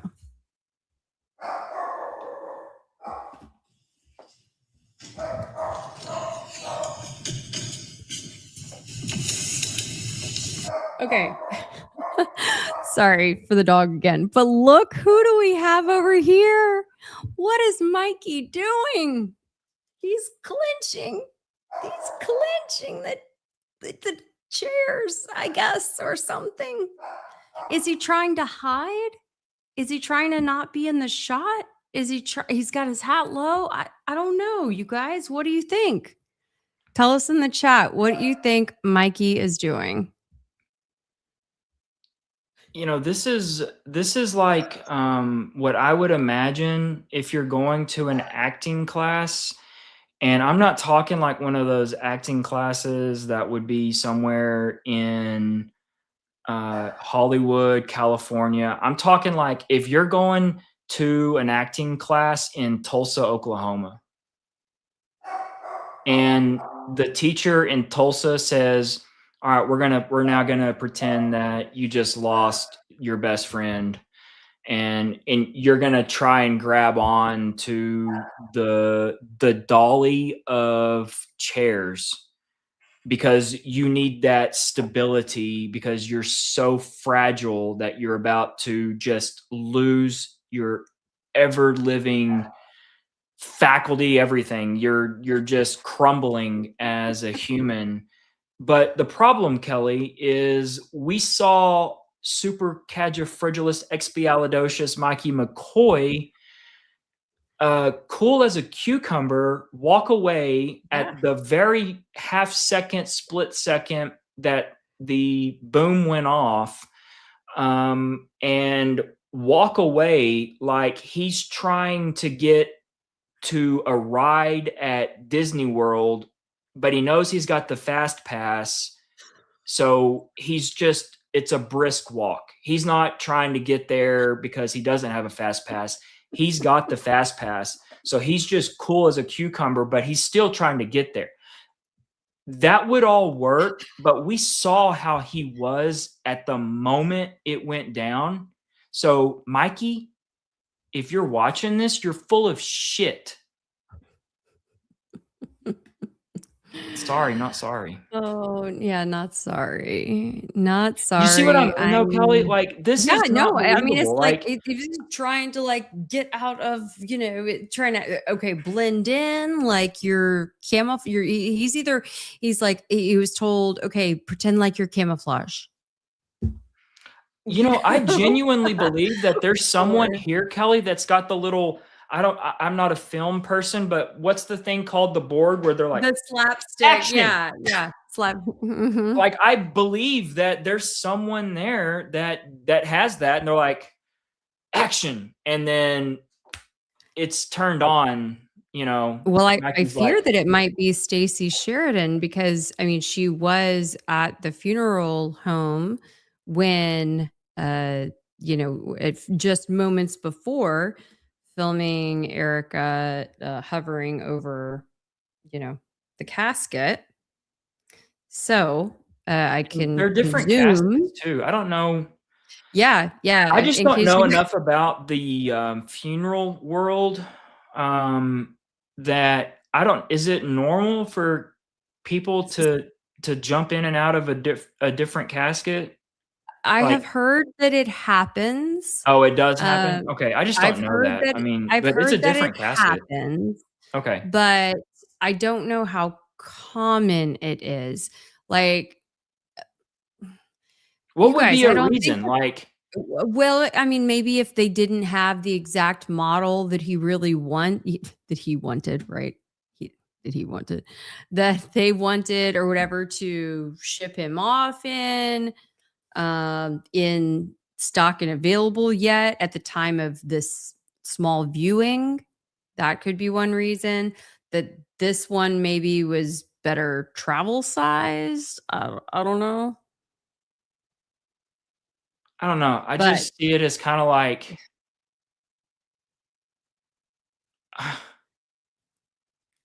what's something yeah. like you can't return? Like you don't want to return underwear. Right. You don't want to lay in a casket that, Like, is it not like, I that mean, you dozens don't of know other people because have you're laid in. dead, but I mean, is that not, it's just, I mean, it doesn't even seem like the suit was nice that he was in. I'll be honest. It didn't even look like a nice suit. And then that button, I don't know. I don't dress men. I dress my little young boys, but like I don't dress a man. So I don't know if is it common to leave, how like when you see his hands or whatever in that shot, is it common to not button the last button of the are you suit? talking about on your cuff or are you talking about on On the jacket? the jacket. Yeah, Yeah. you don't button that. Okay. No. Okay. If you're wearing and it's a 2-button suit, it's just your top button. You Okay. don't button that's no. The bottom one. Okay. No. For some No, no, no, reason, no. yeah. For some reason, I was thinking that it was acceptable to leave that button unbuttoned, but then, yeah, Yes, no, you do. there were some people. Who was it? Valhalla. I think one night, like, freaked out that it was like the first time he was seeing this button not buttoned, and anyway, Oh, he's like, "Oh, they didn't forgot to understand dress it. him?" Yeah, yeah, yeah, No, yeah. it's like it's actually probably someone that actually knows how to dress, like, they're like, "We don't button the bottom button." So, Okay, I'm not got it. surprised that Valhalla wouldn't know about, like, The like, going dapper, you know. That attire. Yeah, Yeah, gotcha. yeah. Gotcha. Okay. So, here we go. I see. So like someone had said he thought maybe it was a 3-button coat and then So, 3 also button, in you're still military. gonna button the top 2, leave the bottom one. Okay. Got it. All right. So we're gonna run this back one more time. So y'all take a good look.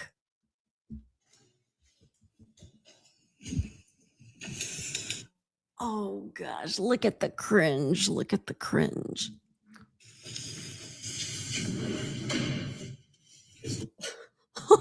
He's holding that Or it could be dolly the or fact that he knows he's going to hell because they actually pulled it off and he's like, what did I do? And he's feeling like massive guilt. That could be it as well. could be. That's my default phrase. Could be. Because that does look like someone that just realized, like, I knew about this, I let this happen, I'm going to hell. Someone who's having some remorse there. Yeah, it doesn't matter how super badass, awesome that my dad and FaceTime Frank think I am, I'm going to hell. Yeah. It's a sad deal. So then we see over here we've got Andrew, and I mean, we're not going to get to it all tonight, but I do have a whole outline like lined up for all of these people that I really want to talk about when it comes to love in the Charlie Kirk world. Oh, let's talk about Dan Flood, his love. Yeah, we've got Dan Flood right here, you guys. I mean, he couldn't be bothered to put those record. I'm surprised he wasn't recording in this moment, on his meta glasses, but they're safely tucked behind his collar. And then we've got Andrew Colvette over there. And then hold on, let's see who we have over here.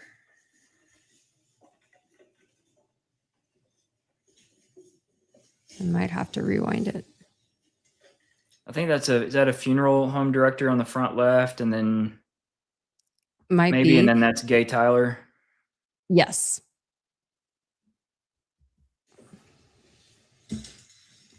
Trying not to look at Dan's ass.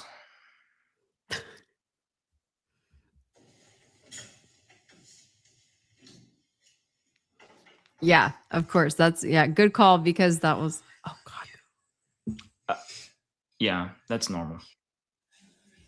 But no, I mean those hands.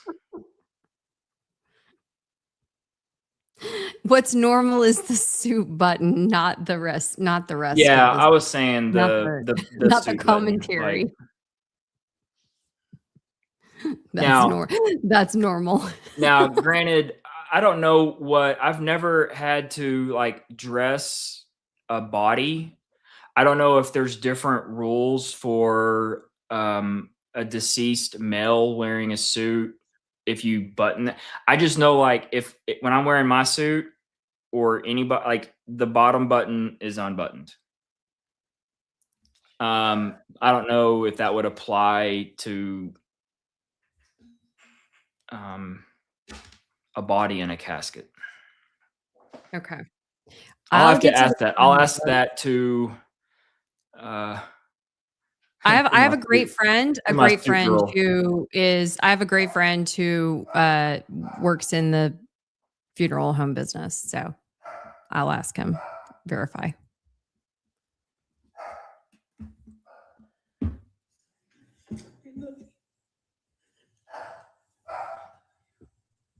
You know what's weird? Don't people like to be buried with like their jewelry? That's always bothered me about this too. Is like, Because it would be you know, easy even to put his ring on because it had the little flipper. You know, like so it would. I mean, yeah, that it was hinged. And so for those of y'all that don't know that, let's see. So the ring that he had was actually hinged, and so it kind of collapsed like around his finger. So it, yeah, regardless of even, sorry if this is gross, but like even if his hands were rather like stiff at that point, you still could have gotten the ring on, I think. oh yeah. I mean, if anything, I mean, you don't have any blood. I mean, you're not going to swell. I don't think. I mean, I think if anything, like you're sunken in, right? You're exactly right. And yeah, and so there is some like mass lost, I guess you would say. Maybe that's the best way to say it, is between blood and like not even inflammation, but yeah, and even bones do a little bit kind of like come together a little bit more is what I've read. Yeah. So there's no the point is no excuse. I think he should have it on. Yeah, at least for this, because look, this is not the end of the end, you guys. Remember, this is just him being shipped off now to the great memorial service with Right. the fireworks and, Because this is in you know, Utah every still. dignitary, and yes, and every dignitary, you know, feels like in the United States.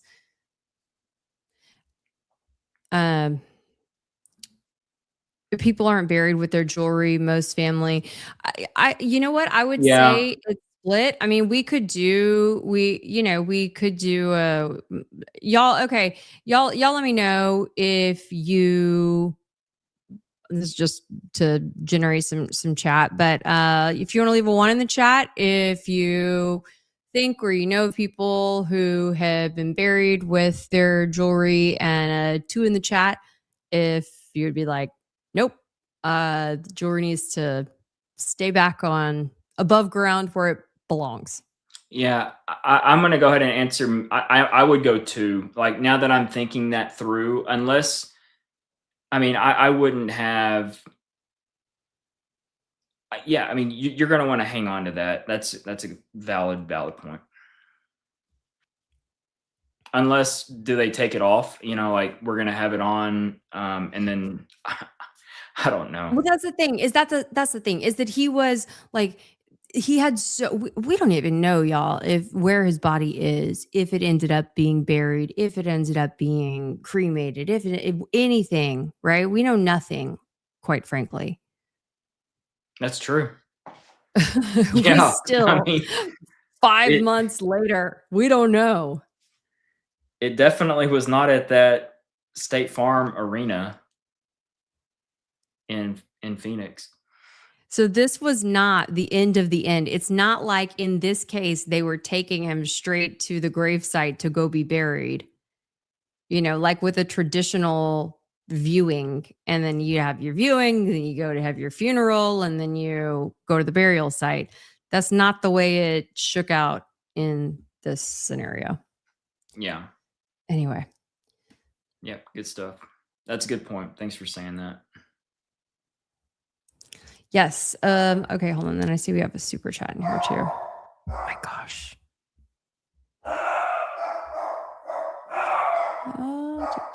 I'm telling you, can you imagine those dogs at Nancy Guthrie's house?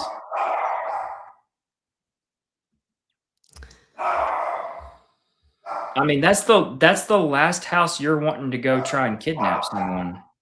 Your house, Kelly.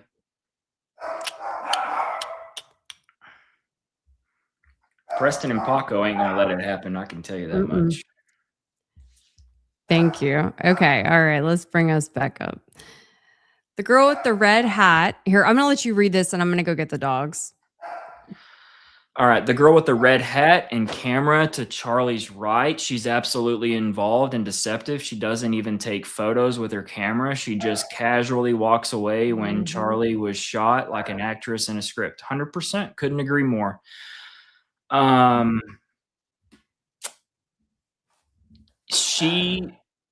She snaps a few photographs, but when you're watching everything as it's all in play, she has a very, very specific role, and I agree without a shadow of doubt that that fake photographer is involved, or at least there to be a spotter or something of that nature, because that is the other part of this whole thing that is, I don't want to say being overlooked, but we're going to start really devoting some serious attention to it, is the cleanup. Okay.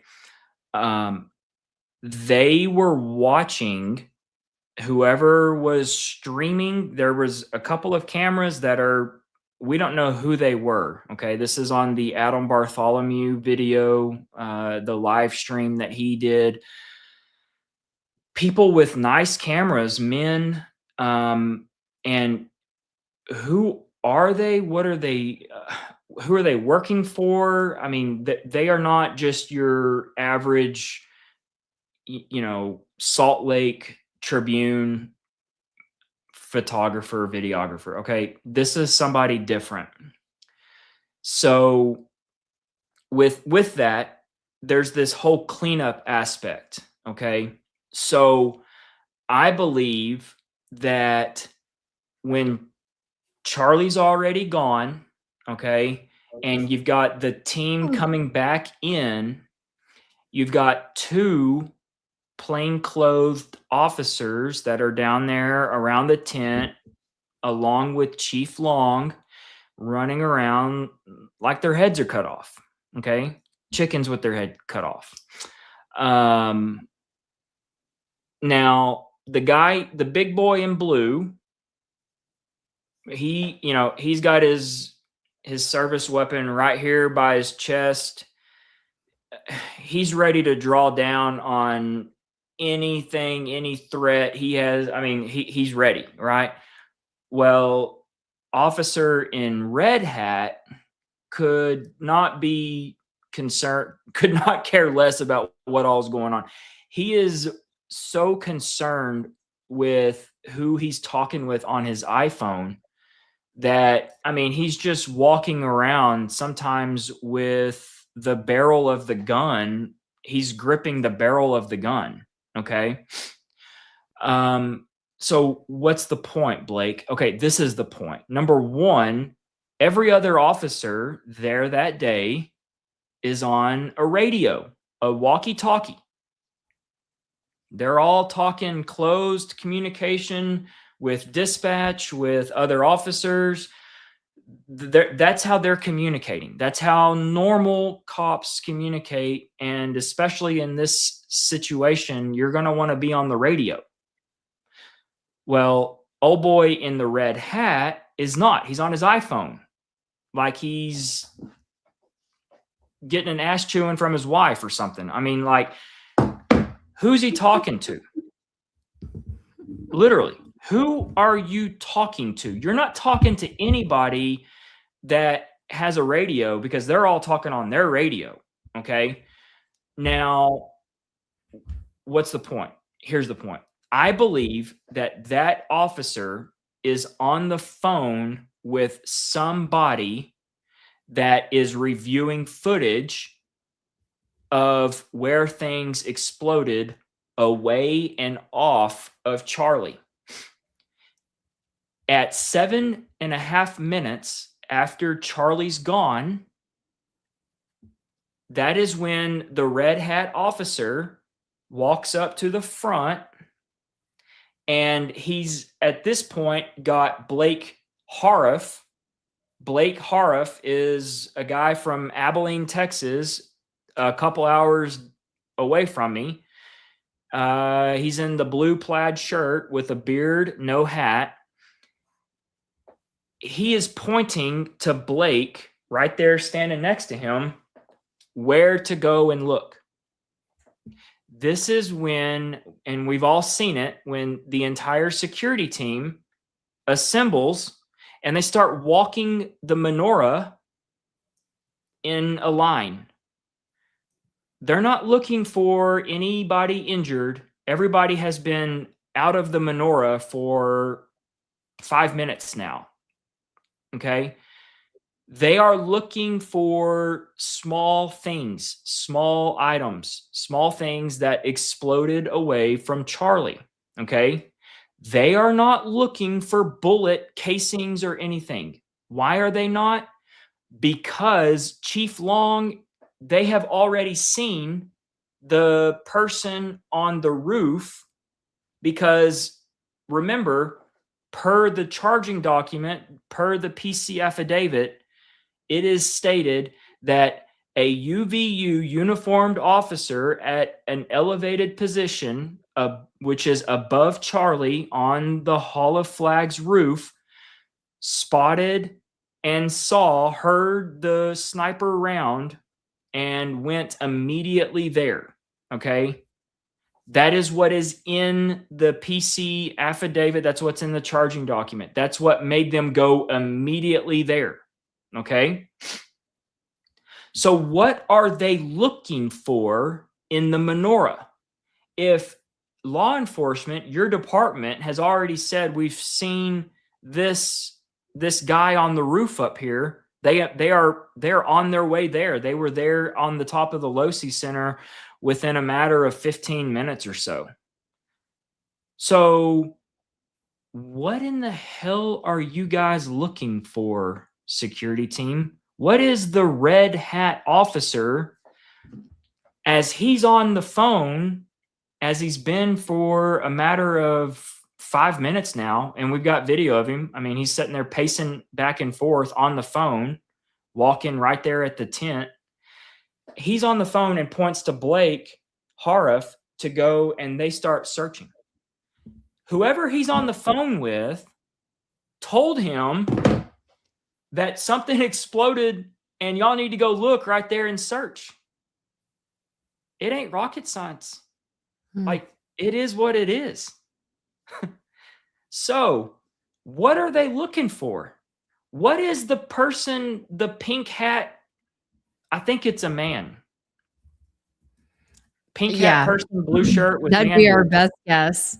What are you looking for? What is this person looking for as they're walking around in and out of the non-permeable zone, right? We all remember what the Well, what should non-permeable be. zone is per Brian Harpole in the Sean Ryan interview back in November. This person's got free reign. They're walking right past Santa Claus 47, okay?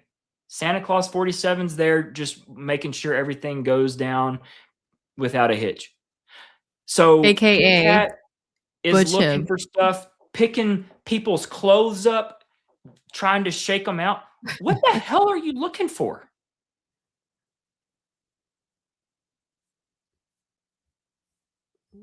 I wish we knew. What do you Oh, what no. if you if you could just take I a know. guess. Yeah. Okay, sorry. Another long-winded answer. I don't even remember what the original question was.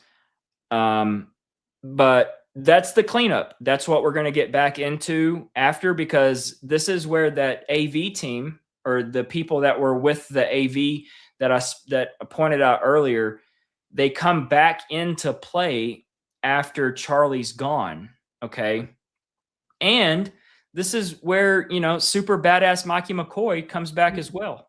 He comes back. Mikey McCoy comes back to underneath the tunnel. I want y'all to think about this. Think about everything that camera on the Hall of Flags that the university has denied 5 times. Think about everything that camera shows. You're going to see conversations after Charlie's gone. You're going to see, imagine the nonverbal, just watching their interaction after Charlie's gone. You're going to see Mikey McCoy right there underneath. And I promise you, they are going to look guilty, guilty, guilty, because they are going to be in cleanup mode. Every single one of them. They are not going to be in grief mode. They're going to be in cleanup mode. That's what we're going to see on that video camera on the roof, or the ceiling rather, of the Hall of Flags. Think about this. What are we going to see before the event? We're going to see Butch Hibbs there with Brian Harpole talking a lot with the AV team. That ain't going to be normal. See, this is all things that, if Tyler's defense, and they have not shown anything yet, but this is stuff that is not going to be good when it comes out, because you're going to see things and behaviors out of people that are not normal. You're going to see Butch right up there with the AV team, and there's going to be absolutely zero explanation, zero reason why this old ass man from Heber City, Utah, who is brothers with Pastor Badass Jack Hibbs in California, who's one of you Charlie's talking mentors, with the something. AV team? Who are you? Who are you, Butch? What are you doing? You're supposed to be here because you're a fan? No, you're more involved, Butch. What the hell are you doing? How many times have you talked with Brian Harpole, Butch? Y'all seem awfully friendly. How many times have you met with Terrell Farnsworth? Y'all seem awfully friendly. How do y'all know each other? Did y'all just meet? No, there's more going on. We know this because we have still photos of them super early right there at the AV table. That's why the university won't release the ceiling camera footage or the tunnel footage from the Hall of Flags. That's why the university is chicken shit, and they're involved in this up to their necks. And if I was in the audience, I would be the first person to sue the ever-living shit out of the university I would have the biggest freaking lawsuit under that emotional whatever. I forget Distress or yeah, something. the Yeah. emotional that attorney that jumps into my spaces always brings it up. I can't believe that some college kid that was there that has nothing to do with this sue the shit out of the school. You have a windfall.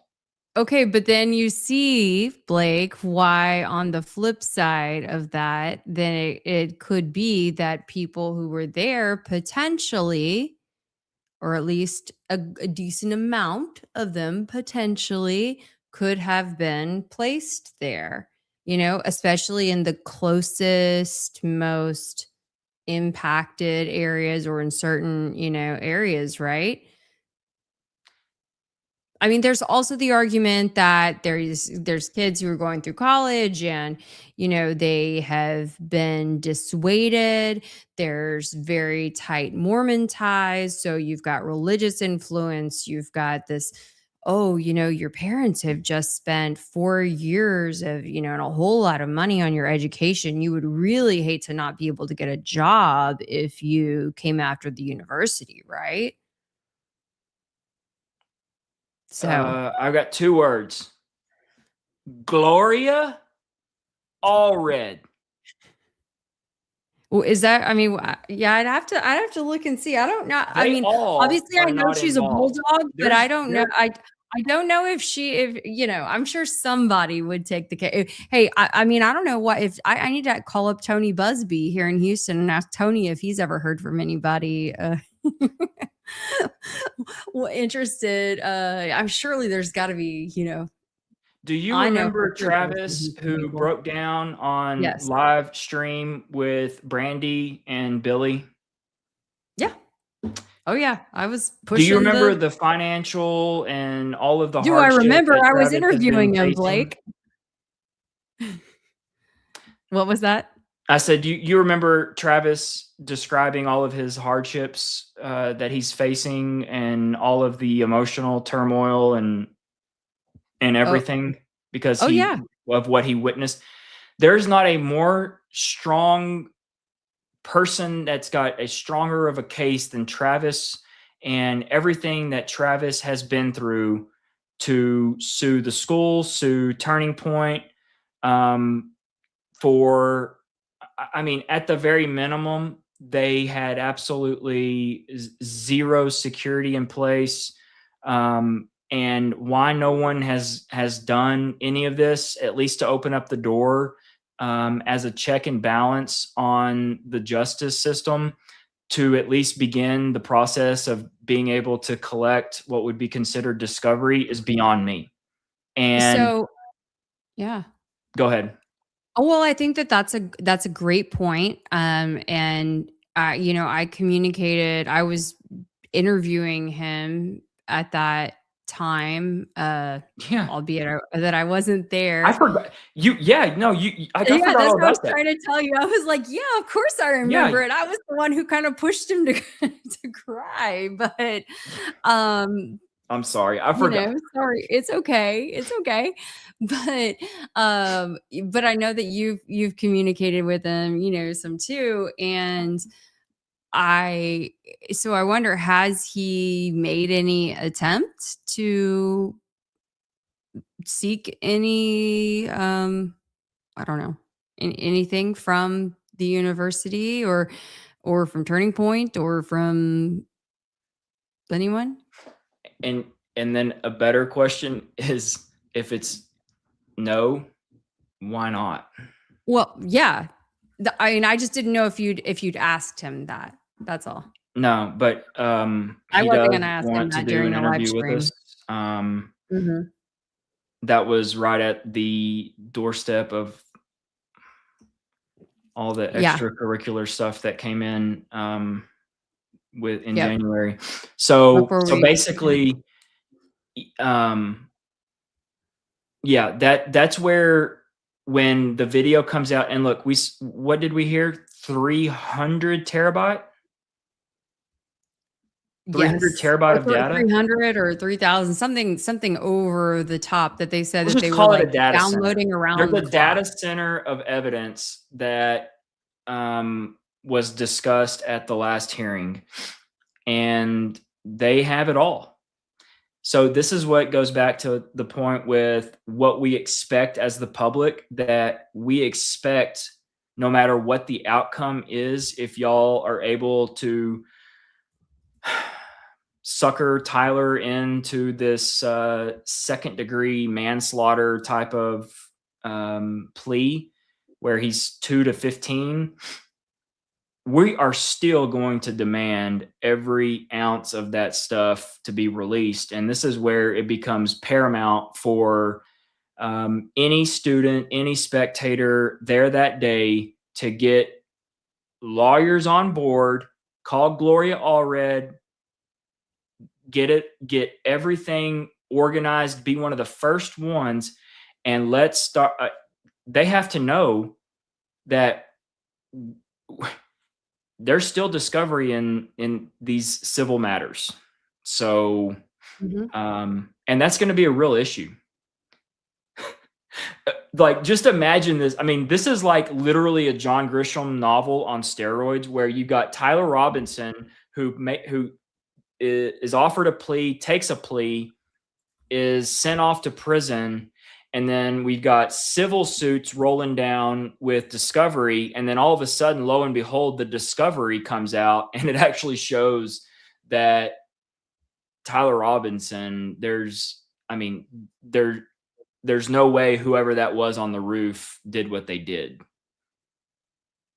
You talk about a nightmare.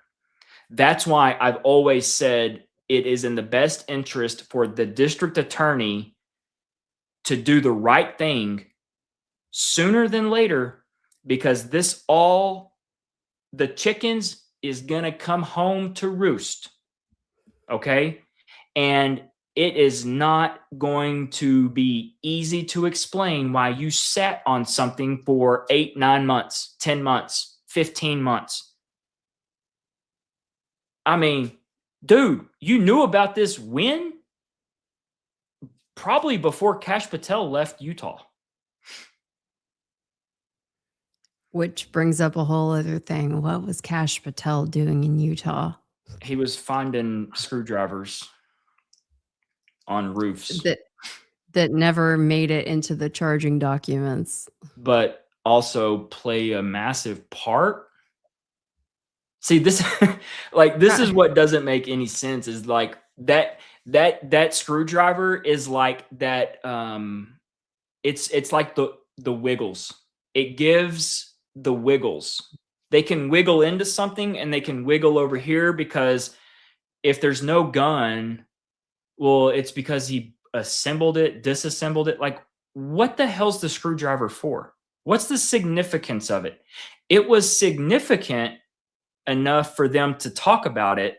But then this is where I believe when finally someone with some brains sat down and really thought about the bullshit that they already told the world, they're like, oh shit, this doesn't make sense. Oh shit, 30-06? Oh shit. Where, like, this is, I can seriously see these things happening in some sort of room with a lot of important people where they're like, oh, we are so, like, this doesn't make any sense. And then we've got Governor Cox over here talking about clothes being changed. And so basically it's been radio silence, right? Ever since Patel needed to get, he needed to get the jacket off of like one of the other agents who is, and then put a patch on it because he needed, like, I think it was like a female medium or something like that. I don't know. He needed a smaller jacket that was from like these are going to end up on Getty Images forever. I need to look the part. Yes. And even though you guys don't normally have this patch on there, like, I need it affixed to my jacket before I get off of this jet. Got it? Good. And he stayed on the plane until he got what he wanted. It was this big moment. It's crazy. I see Mr. Turpin says, haven't they said there was no screwdriver? I don't know if they have come back and said that. I know that they definitely have talked about the screwdriver. And the screwdriver has never fully gone away, but it's never been like fully accepted, but it was fully talked about, if that makes sense. That's my point on the wiggles. It gives them the wiggles, but at the same rate, it's not anywhere officially talked about. I mean, and I'm talking about within the charging document and the PC affidavit. I want you all to think about this. There is nowhere on the PC affidavit or the charging document that states the person on the roof ever took a shot. That's true. Sorry, I meant to put this up Do a little y'all while earlier understand? when you They were talking about other charged people. this person, Tyler Robinson, with aggravated first-degree murder that carries a penalty of death. And yet they put nowhere in the charging document and the PC affidavit that the person on the roof that they're alleging is Tyler Robinson pulled a trigger and took a shot. It's nowhere. Look it up. Hmm. It's crazy. It's crazy. I had up just a second ago, and sorry, I'd meant to pull it up earlier when you were identifying all of the people. But just a safe, it took me a minute to find like a safe screenshot or a safe spot in a video, of all of the people who you were mentioning earlier, from security to, I guess, Red Hat's not in this exact angle, but man, it's crazy. We've been through a lot over the last 5 months. It's crazy to I mean, if one thing can be true, it is the fact that I know they never ever in their wildest dreams imagined that this would still be talked about here, like on Valentine's night 2026. That's for sure. That's for They're sure. like, damn, these people are just relentless. Why can't they move on to Epstein and Nancy? Yep. Where do you think And he is, Kelly? what's that? Where do you Where think Nancy is? Nancy? God, I don't know. I have not done a deep enough dive into everything that was going on. I saw I briefly read an article earlier today that was talking about some of the blood, like you mentioned earlier, outside, I guess, like on the front porch or just outside of her door. And the way that they described it, talking about like how it was oxygenated and circled. And anyway, sounded like it could have been a nosebleed. It could have been something. Yeah. Anyway. No, I I'm mean, not it sure. definitely looks like, I mean, I live out here in probably the driest part of Texas, where humidity, it's like 8%. If that, I mean, nosebleeds happen. I mean, it's just so dry. That looked like a nosebleed, like someone just standing over, and it looks just like when I'm standing at the sink and my nose bleeds. It's not like cast off blood splatter where you've got some sort of blunt force trauma or Yeah. And there's some massive injury. right. None of that. It looked like a nosebleed. I mean, that's still significant. I mean, someone had a nosebleed on the front porch. Or I mean, I don't even know. Did they confirm that it was her? Like, uh, I guess in old Tyler's case, they must have been able to confirm like the same day that he showed up. lightning Even though fast. he'd never been arrested before, so his DNA was not already in the system. Yeah, very weird on Allegedly. that. But there's also a weird dynamic with, and I don't know if this is true or not, but Brian Enton was talking about this, about maybe some rifts that are happening within the sheriff's department and the FBI, that the sheriff is not wanting to use the FBI's lab centers or where they process DNA, that the sheriff was wanting to use another party. And this was Brian Enton that reported this. So, I mean, yeah, I think Brian is a lot of full of shit, but I mean, I don't know why he would lie about this. Look, ever since the whole Lance Twiggs interview with Brian, like I sold my stock on him. But it's kind of weird. Why would he? I mean, that's kind of a weird fact to freestyle. That there's a rift, or that there's something weird happening with the sheriff not wanting to use the FBI's lab. Well, I had also seen, again, just a headline. So sorry, I'm not giving the full thing and I hate to do that. But it was something saying that Savannah was not comfortable with the sheriff's department over something. And so I'm wondering if, I don't know, I'll have to look into that a little bit more, because that could play into it very interestingly. Yeah, for sure. If she's wanting to be like, oh no, just let the FBI handle this. But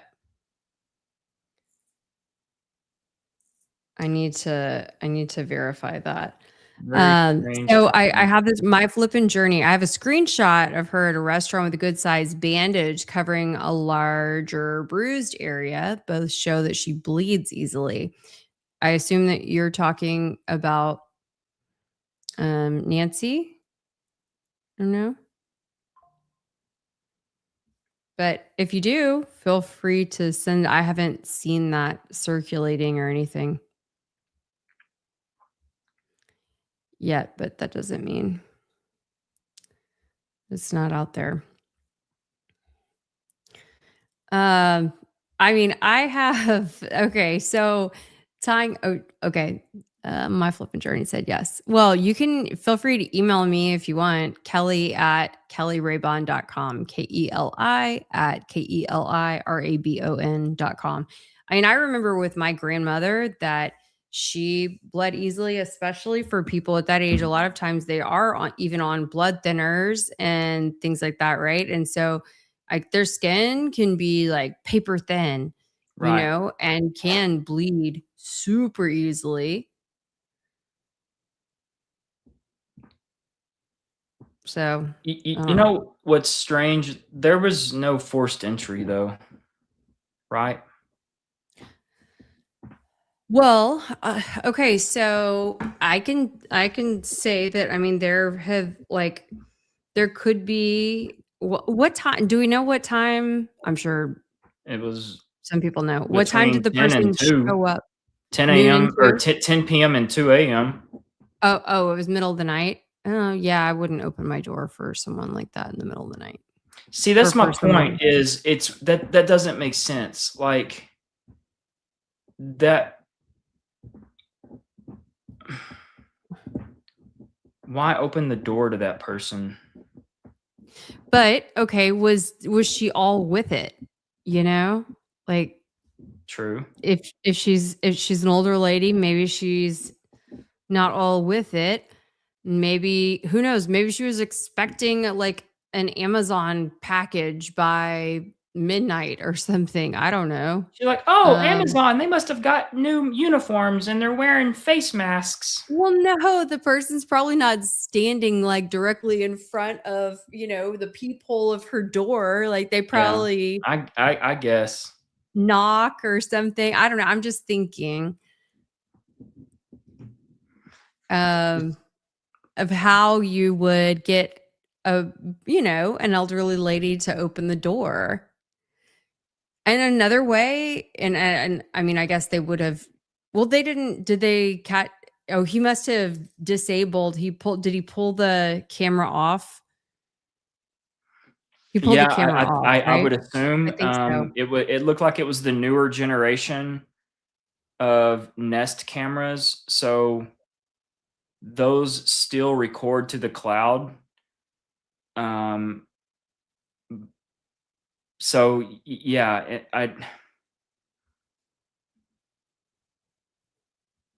even if you've got someone knocking at your door and you're like, huh, I'm gonna go. It's late. I'm gonna check my Nest cam. And they're like, you look down at your phone. You're like, huh, that's weird. It looks like my Mhm. camera is in a bag. I'm probably not going to open the door. Okay. Would it actually work like that though? I mean, she Absolutely. might not be so savvy with the phone. Why have the camera in the first place? Well, because That's how you view it. that's something your daughter's put up for you or Oh, whatever that, so you think that okay. it was there just like it was there. For Um, looks, maybe as a deterrent. It's like putting a security sign, in your yard, even if you don't have a security service, one of those old possibly, tricks, possibly. right? It's like half the deterrent. I just don't know Nancy. I guess if I knew her and I was able to talk with her, like there's some older women, older people that are with it.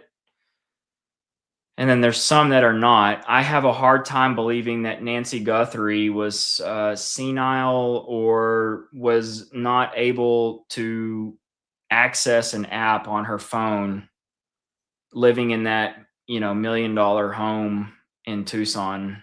I have a feeling like she was still relatively with it. So to think that I just can't get there yet where it's like, oh, Nancy shouldn't have been living at home by herself. She should have been in assisted living. Therefore, she opened the door not knowing what time of day or, not really being cautious about her own safety. I just can't get there yet because I think Yeah. she was with it. I mean, maybe she was. Maybe she was super sweet. Maybe she was super nice. Maybe this Yeah. camera got pulled off, but she heard somebody banging. I'm just throwing out ideas, right? Okay. Like boom, boom, boom, boom, boom. Help, help, help, whatever. I mean, that's like a common thing. That happens in Houston, that happens in, major cities, whatever, where someone will come to your door like asking for help in a panic, and then little do you know, there's bad people like standing just beyond the threshold that then come into your house. That's like a home invasion. Yeah. That's when you So just say, I've called the cops. They're coming through the microphone. yeah. Yeah. It's just anyway. I don't know. There's more that we need to learn. I don't know enough to speak, I don't know enough to speak accurately on it yet. So, It just but I'm feels gonna ask around. I'm gonna ask it around. feels How very about that? psyopy. But I don't know what the end game is. I mean, I would like It's to think that distraction. I mean, I like don't know if I hope she's Savannah's not okay. like offering her mom up as like like I mean, generally speaking, you want Nancy to turn back up, right? So, Yeah. so in order for that to happen, somebody has to have had Nancy, or is she just going to appear at a Love's truck stop on I-10? Disoriented and like, I could see that. If mhm. Look, if someone's watching this and y'all have Nancy, drop her off at the nearest Love's and put all this crazy shit to an end. This is crazy. Just drop her off at a Love's, and Love's will take care of it. This is nuts. And that way, I mean, there's whoever did it is away. And because Savannah and her siblings are forgiving, they'll forgive you because their mom's back and we all learned a lesson. That's the best thing. Because there's no really good, there's no end game here. Somebody has to be caught or someone killed Nancy. What does AARP have to say about this situation? I need to know. Yeah. Someone needs to really, I don't know. It doesn't seem like the messaging has been very straightforward either. Considering, you know, you're like dealing with the mother of a highly regarded national news anchor. Yeah, it just doesn't seem like the messaging has been super straightforward. No, There's been, you know, like, oh, some people don't want it. Some channels, networks don't want to cover it. Some seem to be covering it all the time. And then there's, I think, motivations for certain networks to be covering it because they're giving play, airtime to, say, the FBI. And yeah, y'all, this stuff is running deep. Yeah, it is. Savannah's got to be careful because I think the Today Show ratings really took a boost when she was out for her voice box surgery. I mean, and then they're it gonna have to happened watch right as the Olympics, and she was supposed to be going to the Olympics, and then Hoda didn't go to the Olympics either. Yeah, Hoda's back. The next thing you know, I mean, you're gonna have what's Valerie Jarrett's daughter's name? You know what I'm talking about? Valerie Jarrett. I know who Valerie Jarrett is, but I'm her trying daughter's to think of one of the anchors on the Today Show. Oh my gosh. I'm spacing. I don't know. You're going to have to tell me.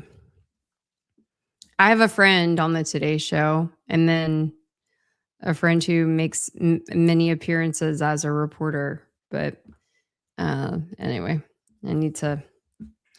And then another friend who's known Savannah for decades. So I need to start asking. Give you guys some inside scoop if I can. Laura Jarrett. Yeah, I don't know her. Yeah. Laura's going to take her spot next to Craig.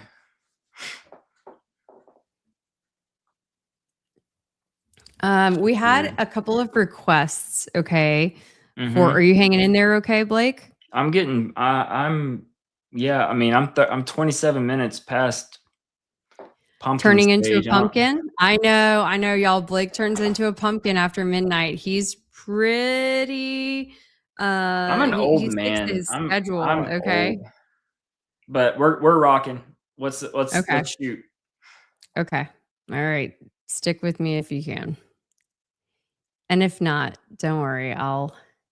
Yeah. I'm sure I could dip out and you can hold it down. Oh But yeah. I'll answer if there's any outstanding questions for me. Okay, how about that? If you can take a look at I couldn't go for everything, but there were some starred questions I know that I happened to catch. But because one of Eugenia had taken the time to send a link, I wanted to pull it up.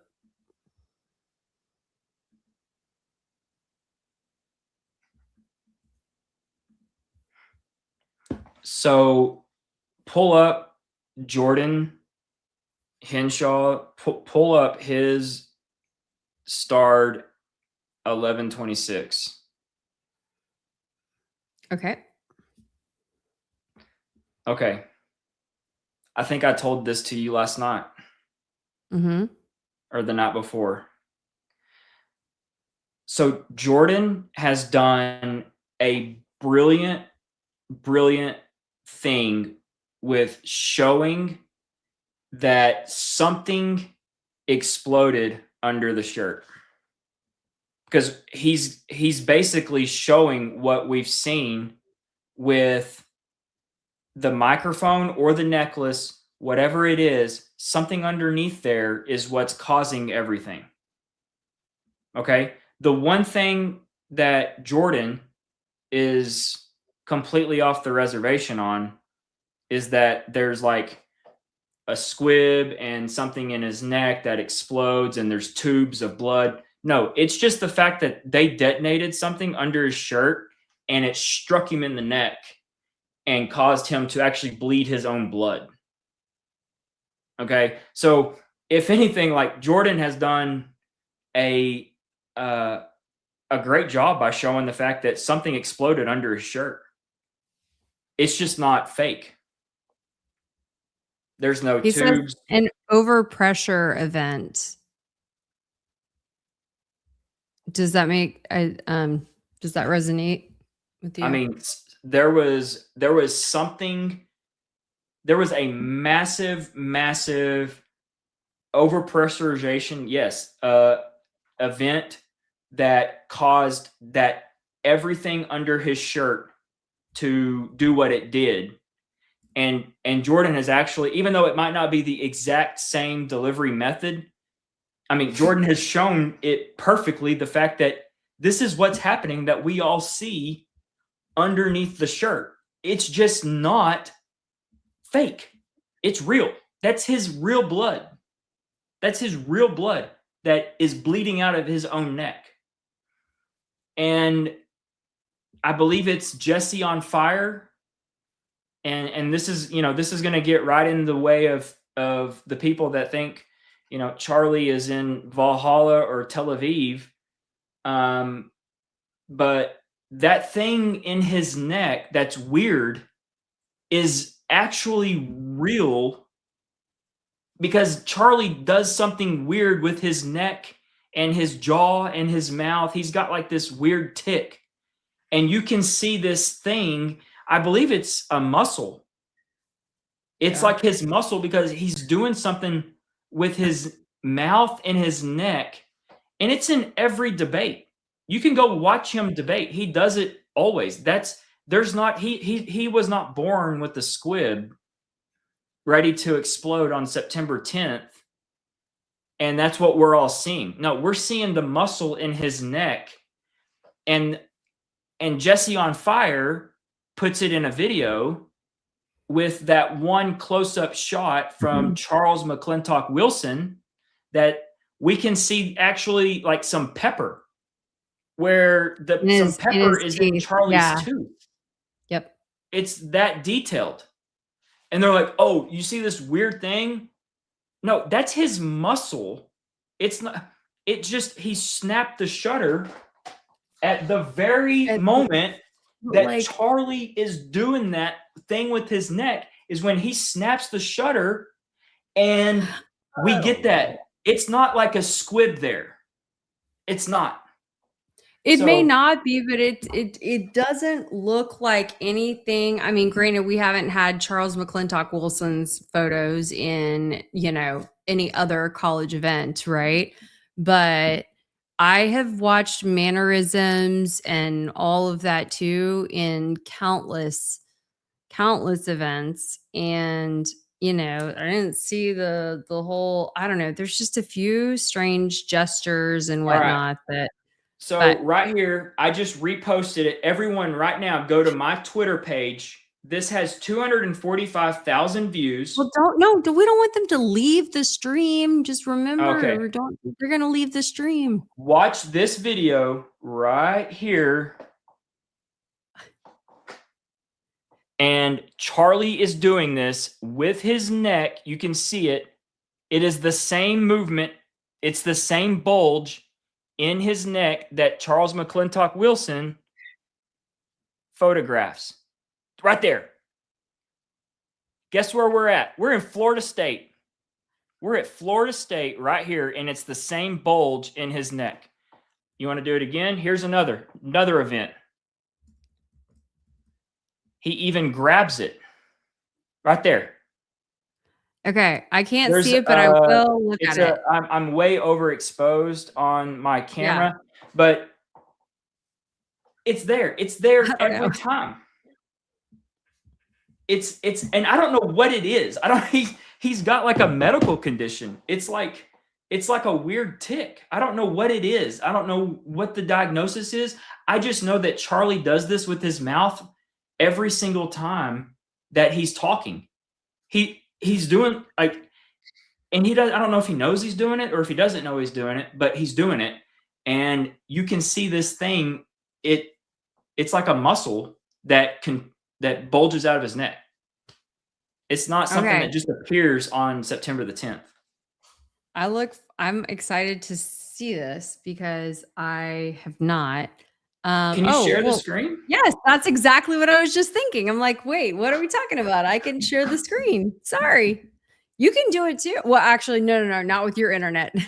Not with your internet right now. Isn't that ironic that my internet is? It is. You guys remember this one. It'll be easy for you to find because it's at the top of my page.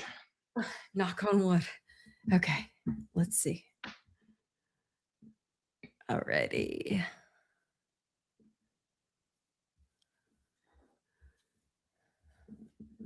And go.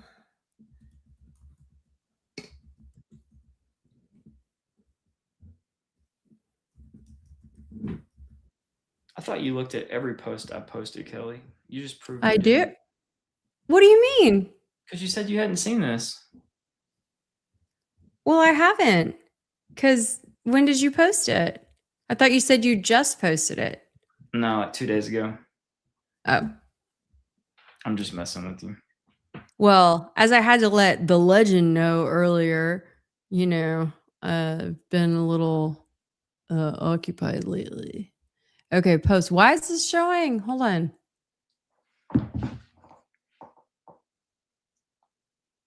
Post. Why is this showing 2025? Oh, okay. Well, this is showing it doesn't have me logged into X on this browser right now. But that's interesting, Blake. Just FYI. Oh, you're gonna log in. You're not gonna squeak out that easy on me. No, I'll log in. I'll share my screen. Okay, I'm gonna log in. But if somebody is not logged in, it starts at October 10th, 2025. That's weird. Or at least for me.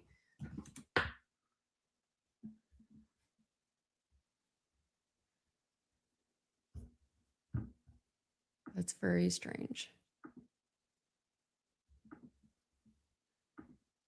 Yeah, I don't ever really use Safari. So all right.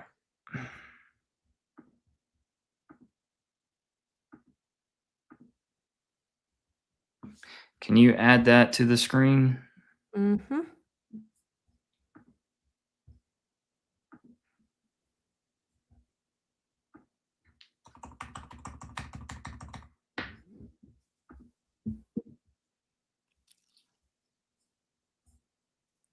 Ooh, wee.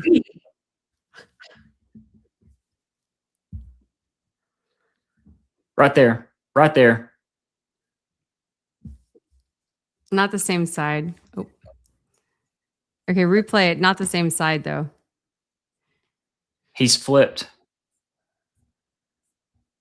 In which one? Not in that one, because the text is correct.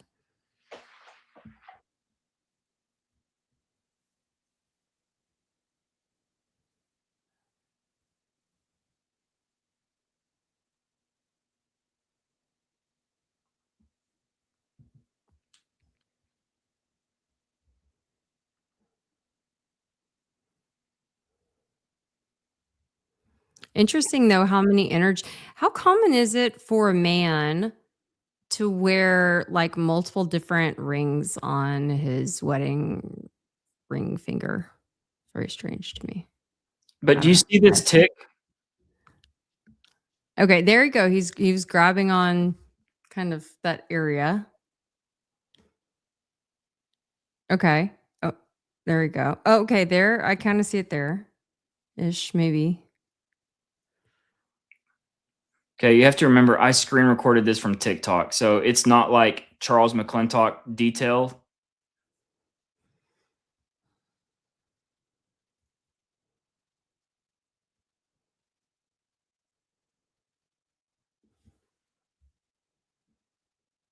Hi, But Joe. We are discussing some details about Charlie, and um, thank you for joining us.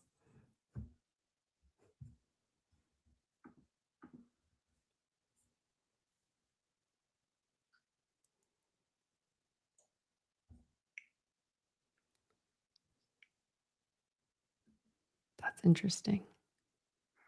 anyways, I'll drop you the link so you can like watch the actual. Yeah, oh, trust me. Hey, look, I'm all about like, uh, yeah, I'm all about giving it a look, and I will see. I do think there's potential there, but I just hadn't seen it yet. So just so I'm clear, you are under the impression that Charlie has never had a weird thing with his neck or his mouth. He never has done anything, like he just sits here normal and has a conversation with people. No, I didn't say that at all. I think that he makes weird I can't even do it. mhm, yeah, he makes these like jaw things. And in fact, I was going to ask, I'd meant to do it a long time ago, realized I hadn't tonight. I have like a friend who's a cosmetic dentist. I was going to even ask, did we see any difference in his, because he had a very gummy smile. Do we see any difference in his like facial structure there? Because they can, you can have surgery on that. Like you can to have a, oh gosh, what do they call it? Um I can't think, but it basically it's like a gum makeover. And so that way you have a less gummy smile. Because like some of the photos of him, man, you have a real gummy smile. Yeah. I could So see what? Erica being, Miss aesthetic, right? So Being tough on connecting to Charlie. like what you're like, what does what? That have to do with anything? Just trying to understand if there was anything different that they see. Like, I mean, look, I will ask anyone who is an expert in their field, do you see anything here? I feel like there has to be something that some of us are missing. And I don't know. I mean, until the case is fully solved, like I'm gonna keep asking questions. And I think that's a question that like hasn't been solved. Is there any sort of difference there? And so could that ultimately lead to some difference in the shape of his mouth, the something that we see there? I don't know. I don't know until I ask the question. Yeah, that's valid.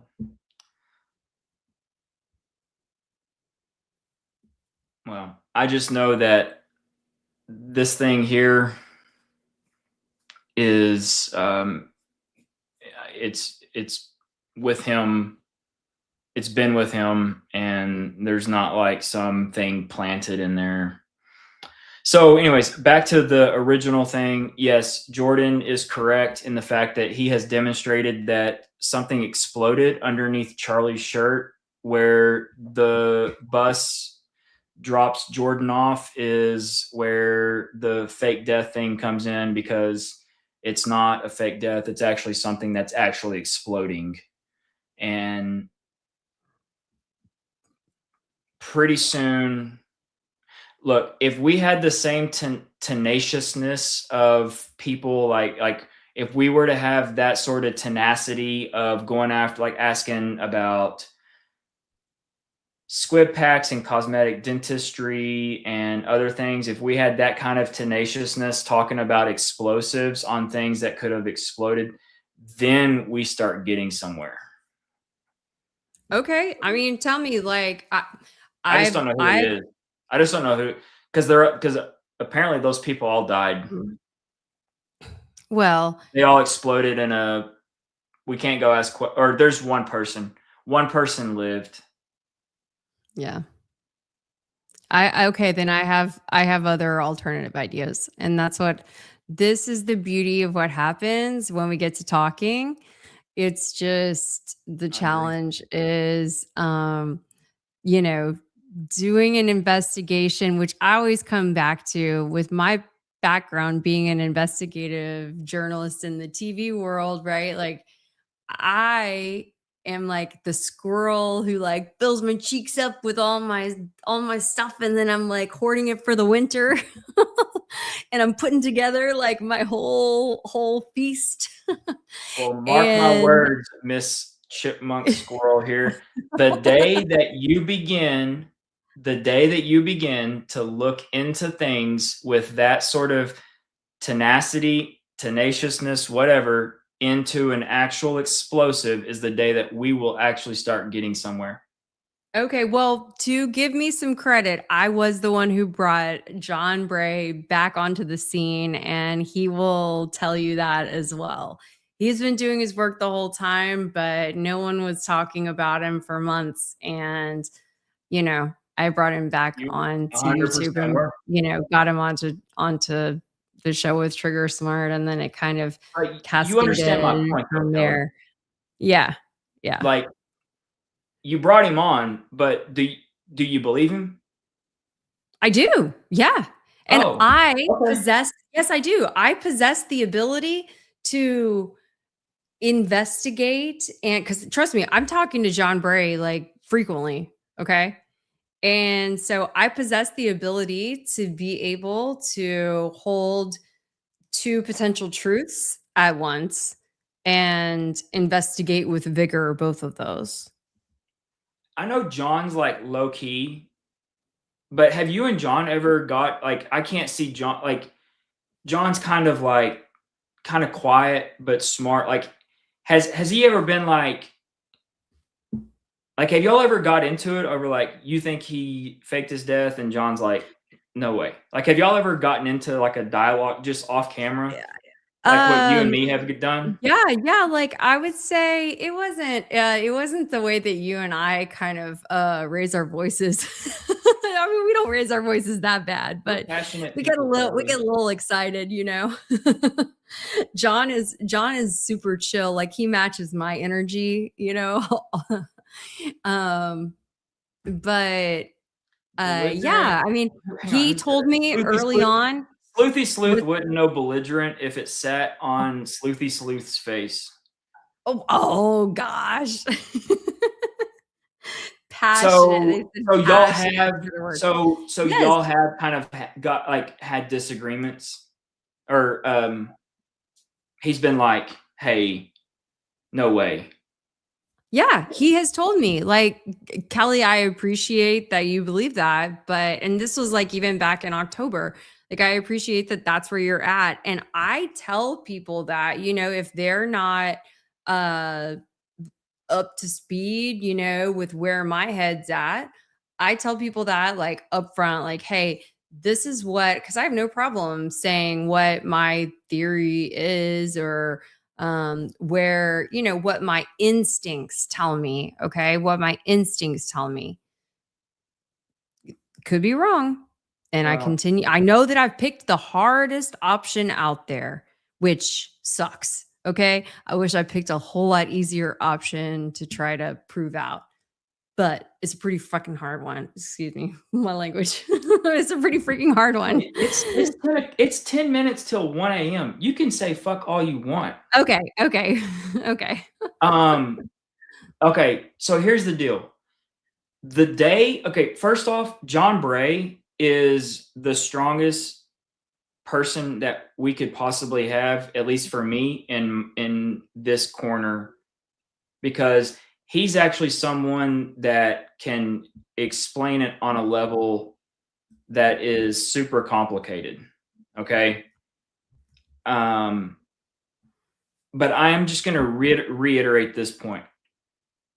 The day that you and Jordan and all these people, like Jordan is super smart. The day that Jordan turns his focus to what really happened, that there was an explosion and something hit Charlie in his neck, the day that we finally all forget about this fact of a squib and pumps and all of this stuff, the day that that's forgotten about and we all start to look at what exploded and wounded Charlie's neck is the day that really and truly it's over for them. Because quite frankly, the fake death stuff is the only thing keeping things just confusing enough for people that no one ever really gets on the same page. And that's just how the human brain, human mind works with a lot of things that cloud up things. And so when that does happen, it's going to be over for them. I'm just saying. So you think that it would be, do what Jordan Henshaw wants to come on? No, not tonight. You're winding down. Not ever. I mean, like he's gonna. Yeah, like, no, I know. I get not it. ever. A podcaster somewhere said they carried CK on his side or kind of face down or kind of weird, but they didn't carry him face up. That's what I remember. You know, I think it was so hard to see how he was carried out of that building, or not out of the building, but out of the scene. All I know is looked like a rag doll. There was no regard for protecting his neck or his spine, or keeping a hand, in the wound, covering the wound, whatever. But also there was no blood dripping.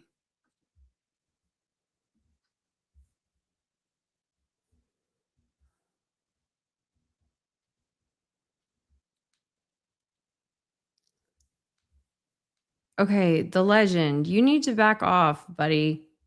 I'm just telling you right now. You want to call me a no investigator or whatever. Obviously, you did not see. Anyway, it's fine.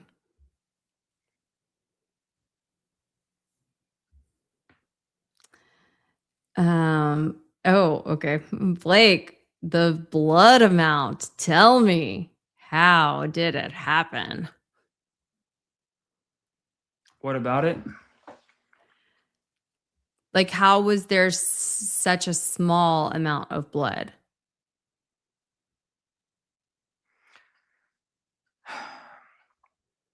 I mean, it really sucks that we're on YouTube and I can't just pull this up and show people.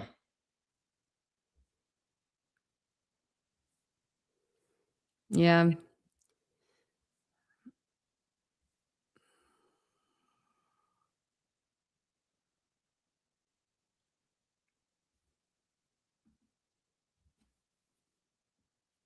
Hang on, I'm pulling something up that.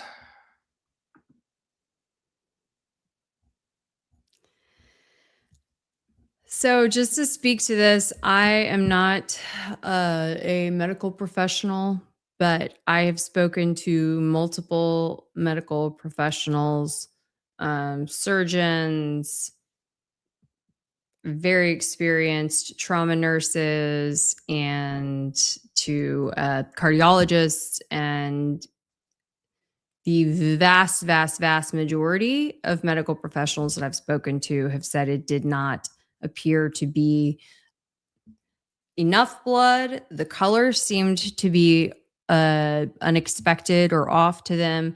The amount that poured out, and even maybe the consistency that it looked to be initially, seemed odd to them and not consistent with what they would expect. So that's all. I wasn't there. I wasn't there. And I'm not a medical professional, but that's what people have told me that I've personally asked.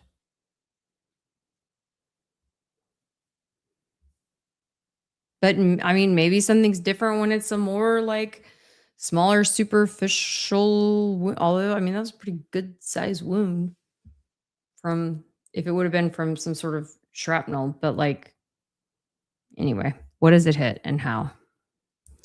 How or Blake? Here's the question: how are they going to come up with an autopsy That has a bullet.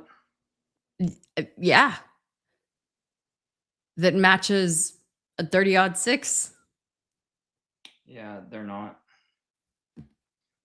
There is absolutely no way. I believe that there is a bullet in his neck, though. Yeah. Yeah, I believe that the security team shot him in the after SUV. fact. Yeah.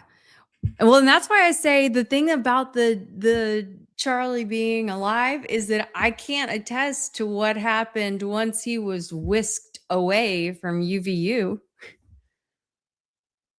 I mean, The moment he was out of the public eye, when he's in the SUV between campus and the hospital, we have no idea what happened to him.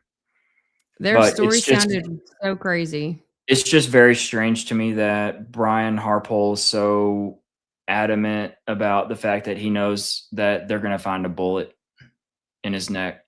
That's always bothered me. It's bothered me because Brian Harpole's pissed off that the autopsy wasn't released sooner to show the bullet, because he knows the bullet's there, because he believes that the bullet is somehow going to exonerate the fact that Brian Harpole squeezed a trigger detonating the explosive. And Harpole's pissed that he feels that this would have been his, quote unquote, stop looking at me card from everyone, when in fact, if they do find a bullet, it's because they put it there in the SUV, because there was not a bullet fired that day at the university. Right.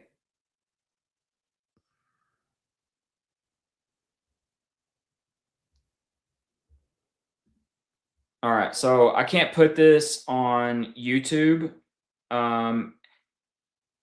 Hey, Kelly, how does YouTube view fake blood? I think it's okay with it. How do they know? I don't know. Like, if I were to show this video here, Like, maybe we just tell them, say that everybody understand that it is fake blood. Jordan, feel free to weigh in, because you would know this more so than us, but that it's fake blood, and then worst case scenario, we have to just trim it out, I guess, after the fact. But Kevin, thank you so much. I don't know if I've noticed your comments before, but I appreciate you being here. Kelly's one of the very, very few who refuses to be bought off by the powers that be and sticks to her convictions as an investigative journalist. Thank you. Whether they be popular or not, I'm okay with being the black sheep in the herd, and I'm just trying to do what I believe is right. And I will, I'll keep All right, keep hey, digging. Will you add that? Yep. Oh man, here we go.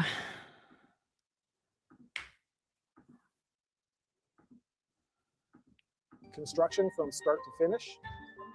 We're going to do a full application to today's course, and we're going to talk about flow of blood versus spraying blood. Once So everybody application's remember, complete, this we're gonna go is over active all direction, fake. and Oh, everything that not leads up to really. the bleeding.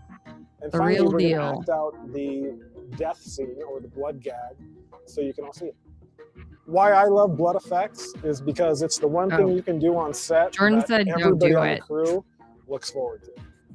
It's that on set. Yeah! Again, we don't want to pile. As I purge the wine, I might push the air. Hey, which by the way, hold on, wait. Okay, I just want to mention. Oh wait, no, don't show that. Show the show the little oh gosh, what do you call it? Yes. Oh my gosh, I can't think of the name. You know, there's one of those that's right next to the tent, right? Where's the hose? Well, I'm not saying I see the hose. It could be I haven't had a very good angle. I'm just mentioning there is one that's right next to the tent. Carry on. Okay. This is where Blake gets this really is a frustrated massive with me. production. And yeah, we just saw them do the cut, but there's all these tubes and things like that. Like, where is all that?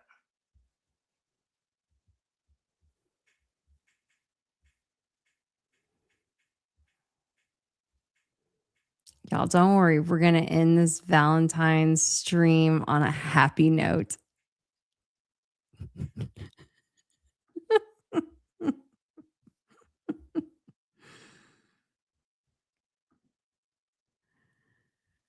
Oh my Where goodness. is all of that?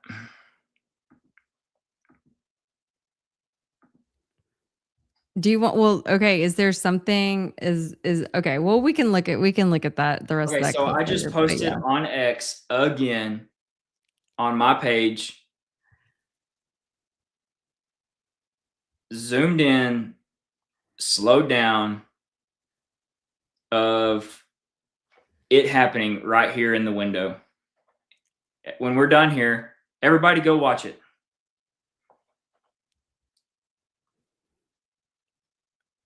Yup. Everybody go watch it. It's not fake. Something exploded. It hit him in the neck. He bled. He bled a lot. He was tackled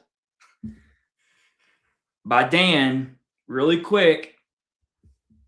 So, look, if you're hit in the neck and you're tackled within 4 seconds, I mean, we see the river of blood. He's tackled. And then from there, I mean, look, he was rendered, he was immobiled.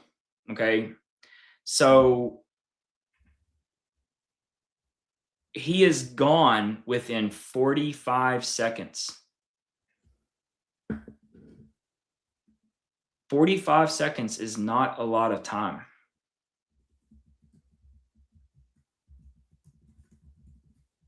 So, yeah, I don't know.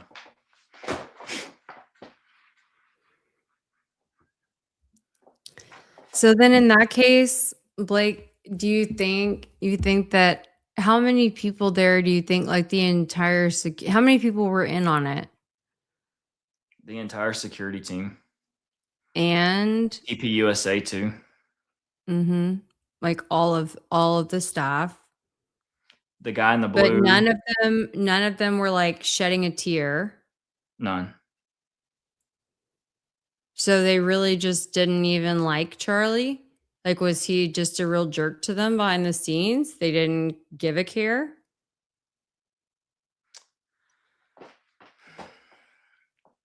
This is where the human interaction part of something, or how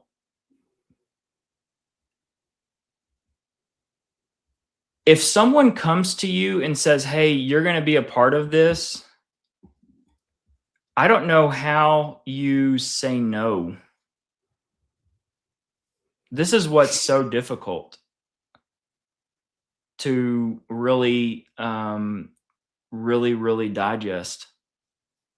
But I'm telling you right now, Andrew, not Andrew Ferrasi, but Andrew, the head of operations for TP USA, that Andrew, he was wearing the hat with khaki shorts and white t-shirt. Terrell, Blake, Philip, the entire security team, the dude that carried the binder in the blue shirt with black pants, the blue sweater, Angel, Chrissy, yeah, they're all in on it. And they just literally did not care. I mean, even if you, obviously, I've never been in this situation before, but even if, I don't know, I can, so I can only venture to imagine. But if you were kind of put up to this and then not even be like shedding a tear, not even be like walking around sad, not even, gathering together and being like, oh my gosh, like, I just can't believe, are you okay? Like, I don't know. It's just the actions that I see from the close crew after just don't jive with the trauma. Let me ask you this question. I'm going to isolate one person. I'm going to isolate just Pastor Hibbs, Jack Hibbs. Okay. Do you think that Jack Hibbs believes that if someone turns their back on Israel, that warrants death? That they are a clear and present danger to Israel? They are an enemy. If you turn your back on Israel, you're an enemy of Israel. Therefore, death is warranted. Do you believe he believes that? Oof, I don't know if he believes that death is warranted or not. I haven't followed enough of his teachings or ministries, but do I think that he is very pro-Israel and believes everyone else should be on the same train that he's on? Yes. And especially someone who he believes, and certainly does have a large influence. He would He be has quite said upset. anyone who turns their back on Israel turns their back on God. He said, yeah, he said that. Mhm. Like, what would be what was the proximity? Do you remember? Like how soon or shortly thereafter? Or This was May.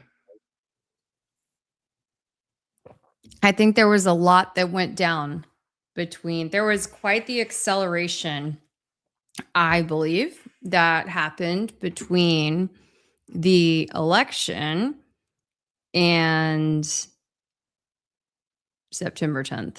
I think that plays into both theories, both yours and mine. But So what I about think that's part of why, either way, Charlie had to go yeah, he was one a way he or was a another. Does he that was a make sense? major he's a major problem. He Mhm. was at the doorstep of becoming a major problem. Yeah. All right. I'm really turning into a pumpkin. I can feel the stem growing right now. So You've hung in there. Thank you so much. yeah, I'm gonna bow out. Thanks for having me on. Enjoyed it. Thank you everyone for tuning in. We'll be back more regularly this coming week, and we're gonna hit back on some of the things that I talked about. Cover up, and then the pre part of it. There's some also new video that we need to go through and look at as well. And I think it'll be good to kind of circle back and look at that. So, Kelly, thanks for having me on. Appreciate it. Of course. I look forward. It's wonderful to have you back. Thank you so much for being back. I look forward to doing more streams. For sure.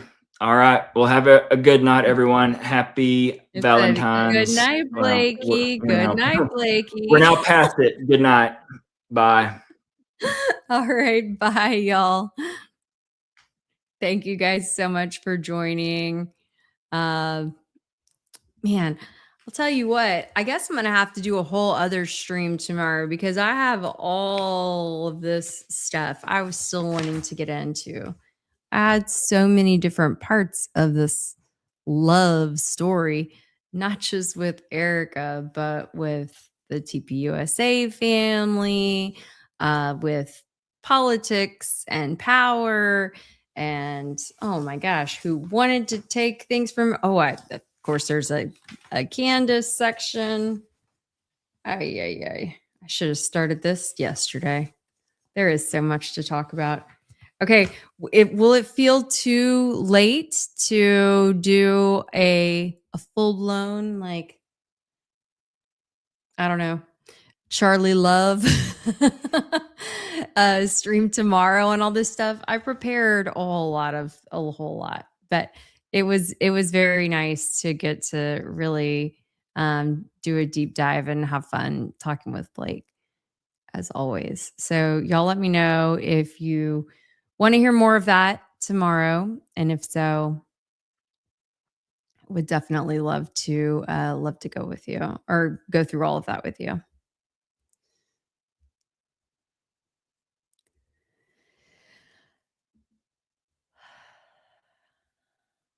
Okay, it sounds like y'all are interested. Please make sure that you are subscribed to me, following me, subscribe to me, and have your notifications turned on at Kelly Raybon, KELIRABON, and also on X. If you are on X, I'm also on Twitter and sorry. See, now I'm getting tired too. Also on TikTok, and then on Instagram, Kelly R, KELIR. If you guys have anything that you really want to email me, you can do that, kelly@kellyraybon.com. Remember, there's just one L and an I in Kelly. And let's see what else. Otherwise, you can DM. Unfortunately, you can't DM on YouTube, but you can DM on X/Twitter. And I'll try to drop these in the chat. I meant to have like a running thing reminding all of that tonight, but I didn't get to it. There we go. Let's see. TikTok.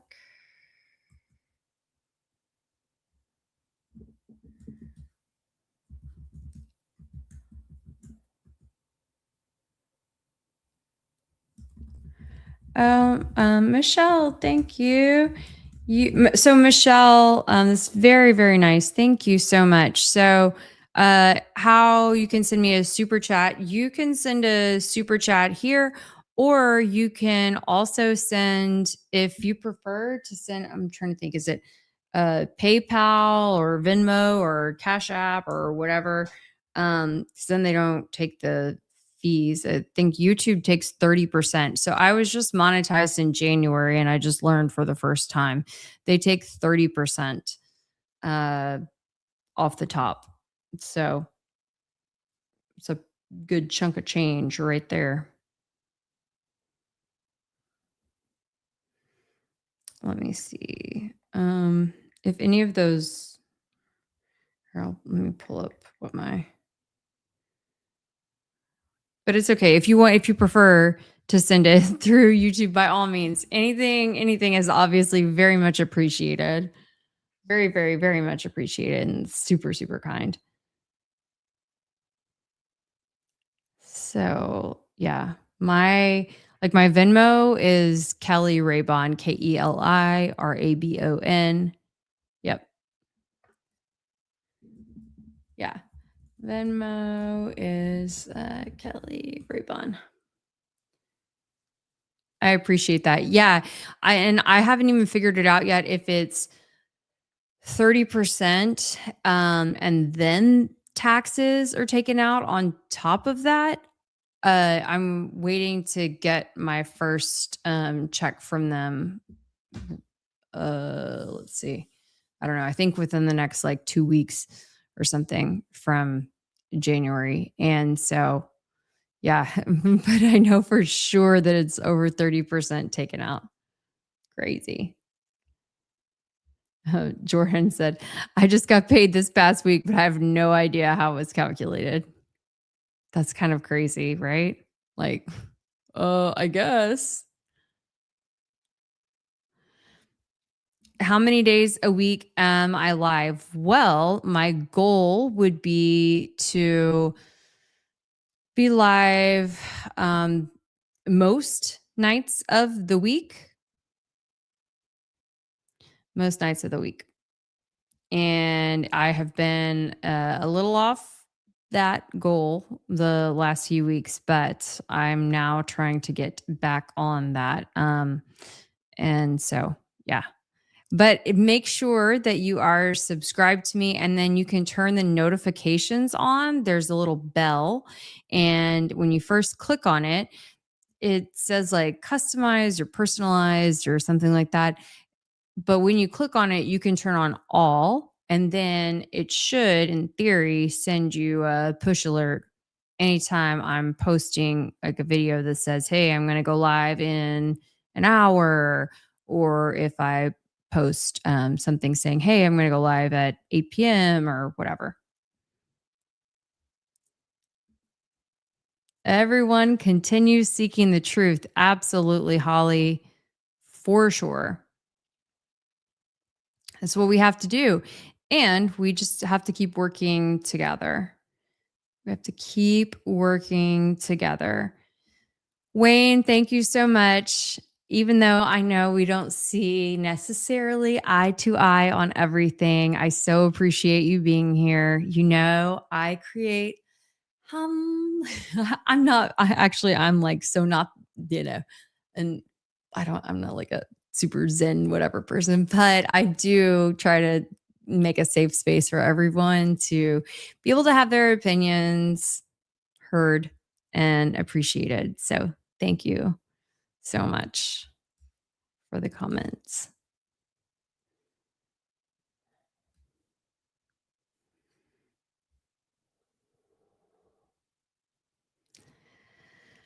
Alrighty, everybody. I think I am going to say good night. Good night.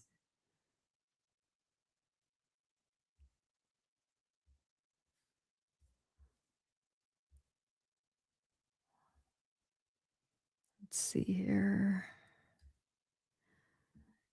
Yep.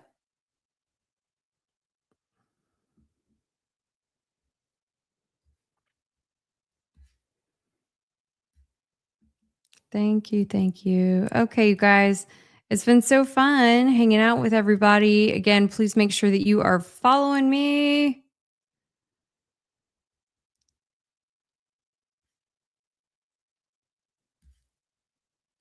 And also, I mean, again, if you haven't heard me already say it, if there is a tip that you want to pass along, please be sure to send me a DM on X. Is probably the best way, at Kelly Raybon, KELIRABON.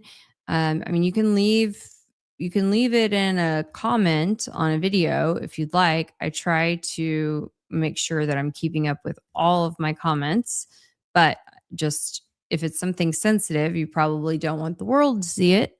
So I would suggest either DMing it to me on X or on Instagram, KELIR, or sending me an email at Kelly, KELI, at kellyraybon.com.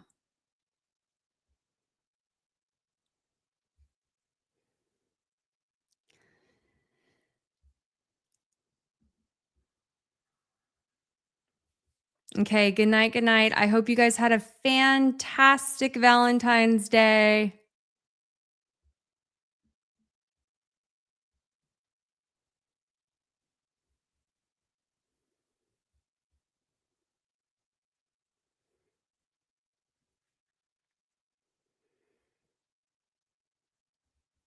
And I'll see you tomorrow. I'll come back with something really, really good. No doubt about it. Okay. Even if it is love part 2. TPUSA love part 2. Okay. Have a great night, everybody. Bye.